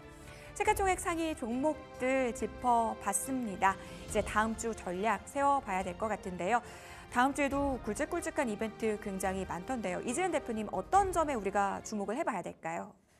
일단 중동 리스크가 주말 동안에 이제 어떻게 좀 진행이 되는지 이 부분 여부를 좀 판단을 해 보셔야 될 것 같은데 지금 뭐 확전에 대한 가능성 여부는 낮다라는 이야기도 있지만 굉장히 긴장감을 고조시킬 수 있는 이야기들은 끊임없이 나오고 있는 상태이기 때문에 이 부분이 어떻게 갈지 좀 그 부분 봐야 될 것 같고요. 이제 본격적으로 실적 시즌이 도래를 하고 또 10월 달에는 반도체 관련주들의 실적 발표가 포진이 되어 있습니다. 우리나라뿐만 아니라 TSMC 또 실적 발표가 또 있기 때문에 그와 관련돼서 변동성 확대될 수 있기 때문에 삼성전자의 잠정 실적 발표 이제 다음 주면 또 진행이 되기 때문에 이런 여부도 좀 고민을 해 보셔야 될 것 같고요. 오늘 또 밤에는 미국의 고용 보고서 발표가 있기 때문에 지금 시장이 중동 리스크 때문에 지표 발표들을 무난하게 그냥 뭐 크게 부각을 받지 않고 넘어가고 있긴 하지만 결국에는 중동발 리스크도 우리가 존재를 하지만 이 부분이 다 연동이 돼서 나중에는 금리가 어느 정도가 인하가 될지 이런 여부들과 다 연동되는 부분이라서 이런 특히 고용 지표는 또 중요한 지표이기 때문에 그 결과치 어떻게 나와야 될지 이 부분 꼭 체크하시길 바라도록 하겠습니다. 네, 자 중동 리스크 그리고 실적 확인 그리고 미국 고용 지표까지 말씀을 해주셨습니다. 자 이청원 PB님께서는 어떤 점에 주목하고 계신가요? 다음 주 월요일에는 코스피가 종가 기준으로 어느 쪽으로 움직였는지를 우리가 체크를 해야 됩니다. 왜 그런 이야기를 드리냐면 다음 주 목요일 옵션 만기입니다. 선물 옵션 동시 만기는 아니기 때문에 변동성은 조금 적겠지라고 하겠지만 결코 그러지 않습니다. 한글날이 있습니다. 그러면 통상적으로 옵션 만기가 있는 구주는 4거래일이 형성이 되어야 되는데 3거래일밖에 없고요. 옵션 만기 때는 외국인이 되든 기관이 되든 포지션을 완전히 정리를 해야 되는데 그 시간이 이틀밖에 없다는 거예요. 그러면 오늘 시장이 별로 안 움직였죠. 다음 주 월요일 아니면 화요일에 시장이 한 번은 크게 움직일 수가 있습니다. 그게 위가 될지 아래가 될지는 모릅니다만 설령 위가 된다 그러면 땡큐 그런 마음으로 우리가 단기적인 조정은 끝났다라고 보면 좋고 만약에 시장이 한번 흔들린다면 삼성전자의 실적이 우리가 생각했던 것보다 더 안 좋게 나와서 그런 것이겠거니라고 생각을 하되 아마 잠정 실적 발표가 설령 안 좋게 나온다 하더라도 최근에 빠진 게 있기 때문에 또 저는 반등할 거라고 봐요. 시장은 여기에서 크게 빠지진 않을 것이다. 만약에 다음 주 월요일에 시장이 크게 움직이지 않고 조용히 흘러간다면 다음 주 옵션 만기까지는 저는 시장은 꽤나 조용할 것이고 충격은 이제 뭐 마무리가 되는 그런 국면으로 봐도 괜찮지 않을까 그리 보여집니다. 그래서 다음 주 월요일에는 다른 거 배제하고 코스피의 시장 방향 저는 딱 그것을 여러분들께서 주목하시면 좋을 것 같습니다. 여러 가지 지표 발표도 많고 하지만 일단 당장 볼 것은 월요일 종가 기준 코스피의 방향성 확인해 보자라고 말씀 주셨습니다. 이야기 들어봤고요. 전략 세워보도록 할게요. 이지은 대표님, 다음 주 어떤 섹터 주로 보고 계세요? 저는 방산 섹터를 보고 있습니다. 네. 근데 방산 안에서도 좀 대형주 위주로의 흐름들을 지켜보시면 좋을 것 같은데요. 이제 뭐 중동발 리스크 이야기 나올 때마다 아무래도 중소형 주들이 좀 움직임이 강하게 변동성을 수반해서 나오긴 하지만 이거는 워낙 또 변동성, 일회성 움직임일 수 있기 때문에 이와 관련돼서 이제 아마 무기에 대한 수요는 더 올라갈 수밖에 없는 상황들이 조성이 되어 있고 지금 중동 시장이 또 우리나라 관련돼서 개방이 됐습니다. 특히 하나 에어로스페이스의 K9 자주포 같은 경우에 지금 중동 시장 그동안에 독일 엔진을 썼기 때문에 수출길이 좀 규제가 있었는데 그 규제가 풀렸다는 거. 왜냐하면 국산화를 했기 때문에 이런 부분들을 통해서 앞으로 기대할 수 있는 요소들이 많이 열려 있고요. 현대로템도 지금 K2 전차 같은 경우에는 폴란드 2차 계약 임박했다라는 이야기 나오고 있고 또 LIG넥스원도 최근에 이라크와 계약 체결 이슈도 있었고 워낙 방산 쪽은 수주 잔고가 튼튼하게 쌓여 있는 쪽이기도 하기 때문에 지금 불안전한 장세에서 실적도 좋고 또 앞으로 우리가 중동 리스크나 이런 부분으로 봤을 때 커져갈 수 있는 시장을 좀 시장에선 주목할 수 있다라고 보고 있어서 방산 쪽 관심 있게 보시면 좋을 것 같습니다. 그럼 시장에 대해서는 좀 어떻게 전망하시는지도 궁금하거든요. 최근 뭐 테마주 중심의 장세 이어지면서 굵직굵직한 종목들이 좀 못 갔잖아요. 어떻게 예상하고 계시는지 궁금하거든요. 일단 시장은 개인적으로는 좀 박스권 안에서 움직임이 나올 것 같아요. 이번 주도 좀 마찬가지였는데 하루 오르면 하루 빠지고 약간 또 연휴가 있다 보니까 더 수급이 제한적인 모습도 보여졌지만 아마 다음 주 시장도 물론 삼성전자 잠정 실적 발표 이후의 흐름은 조금은 달라질 수는 있겠지만 일단 그 부분을 차치하고 생각을 해보면 저는 좀 박스권 장세가 시원하게 상방으로 가거나 하기에는 좀 무리가 있지 않을까라고 보고 있습니다. 네, 자 이청원 PB님께도 바로 여쭤보겠습니다. 다음 주 어떤 부분 살펴봐야 할까요? 저는 전선이나 전력기기 쪽이 눈에 좀 들어왔습니다. 우리가 아까도 대한전선을 다루었지만 네. 지금 전선과 전력기기 쪽은 해리스의 당선 가능성이 조금씩 더 올라가면 올라갈수록 수혜를 볼 수 있는 섹터인가 동시에 설령 그렇지 않다 하더라도 이 미국이라고 하는 국가는 결국에는 2015년부터 유의미한 전선 교체 작업이 이루어지지 않았다라고 하는 그 점으로 인해서 교체가 필요합니다. 거기에 그 젠스랑이 미쳤다라고 하는 표현을 하는데 진짜 그게 이유가 다 있습니다. 예. 반도체에 대한 수요, 이 HBM에 대한 수요라고 하는 것은 폭발적으로 늘어나게 될 것이고 이러한 가운데 데이터 센터 현재 기준으로 전 세계 8,000개 정도가 있는데요. 이거 확충을 해야 돼요. 자연스럽게 전선이나 전력기기에 대한 수요는 늘어날 수 있는 그런 상황은 충분히 조성이 되었다는 것. 그러한 상황에서 오늘 대한전선이 좋은 수주 소식이 나왔는데 저는 이게 마무리가 아닐 거라고 봅니다. 결국 주가의 조정도 적지 않았고 개인적으로 SK하이닉스의 3분기 실적은 상당히 괜찮을 것으로 보여집니다. 그러면 엔비디아를 기반으로 하고 있는 이 반도체 쪽은 다시 한번 턴을 할 것이고 이 반도체 쪽과 상관계수가 지금 꽤나 높죠. 전선 쪽, 전력기기 쪽은 턴을 할 수 있을 만한 여건을 조성했다는 것. 그래서 우리가 전선과 전력기기 쪽을 이제는 눈여겨볼 필요는 있을 것이다. 그런 이야기 전해드리겠습니다. 예. 수요가 미쳤다라고 말한 데는 다 이유가 있다. AI 반도체 쪽 좋으면 전력, 전선기기 쪽으로도 그 물줄기 이어지는데요. 긍정적으로 보고 있다라는 흐름까지 짚어주셨습니다. 자, 딜사이트 마감 노트 오늘 저희가 준비한 내용 여기까지입니다. 네, 저희는 다음 주에 다시 돌아오겠습니다. 시청해주신 여러분 고맙습니다.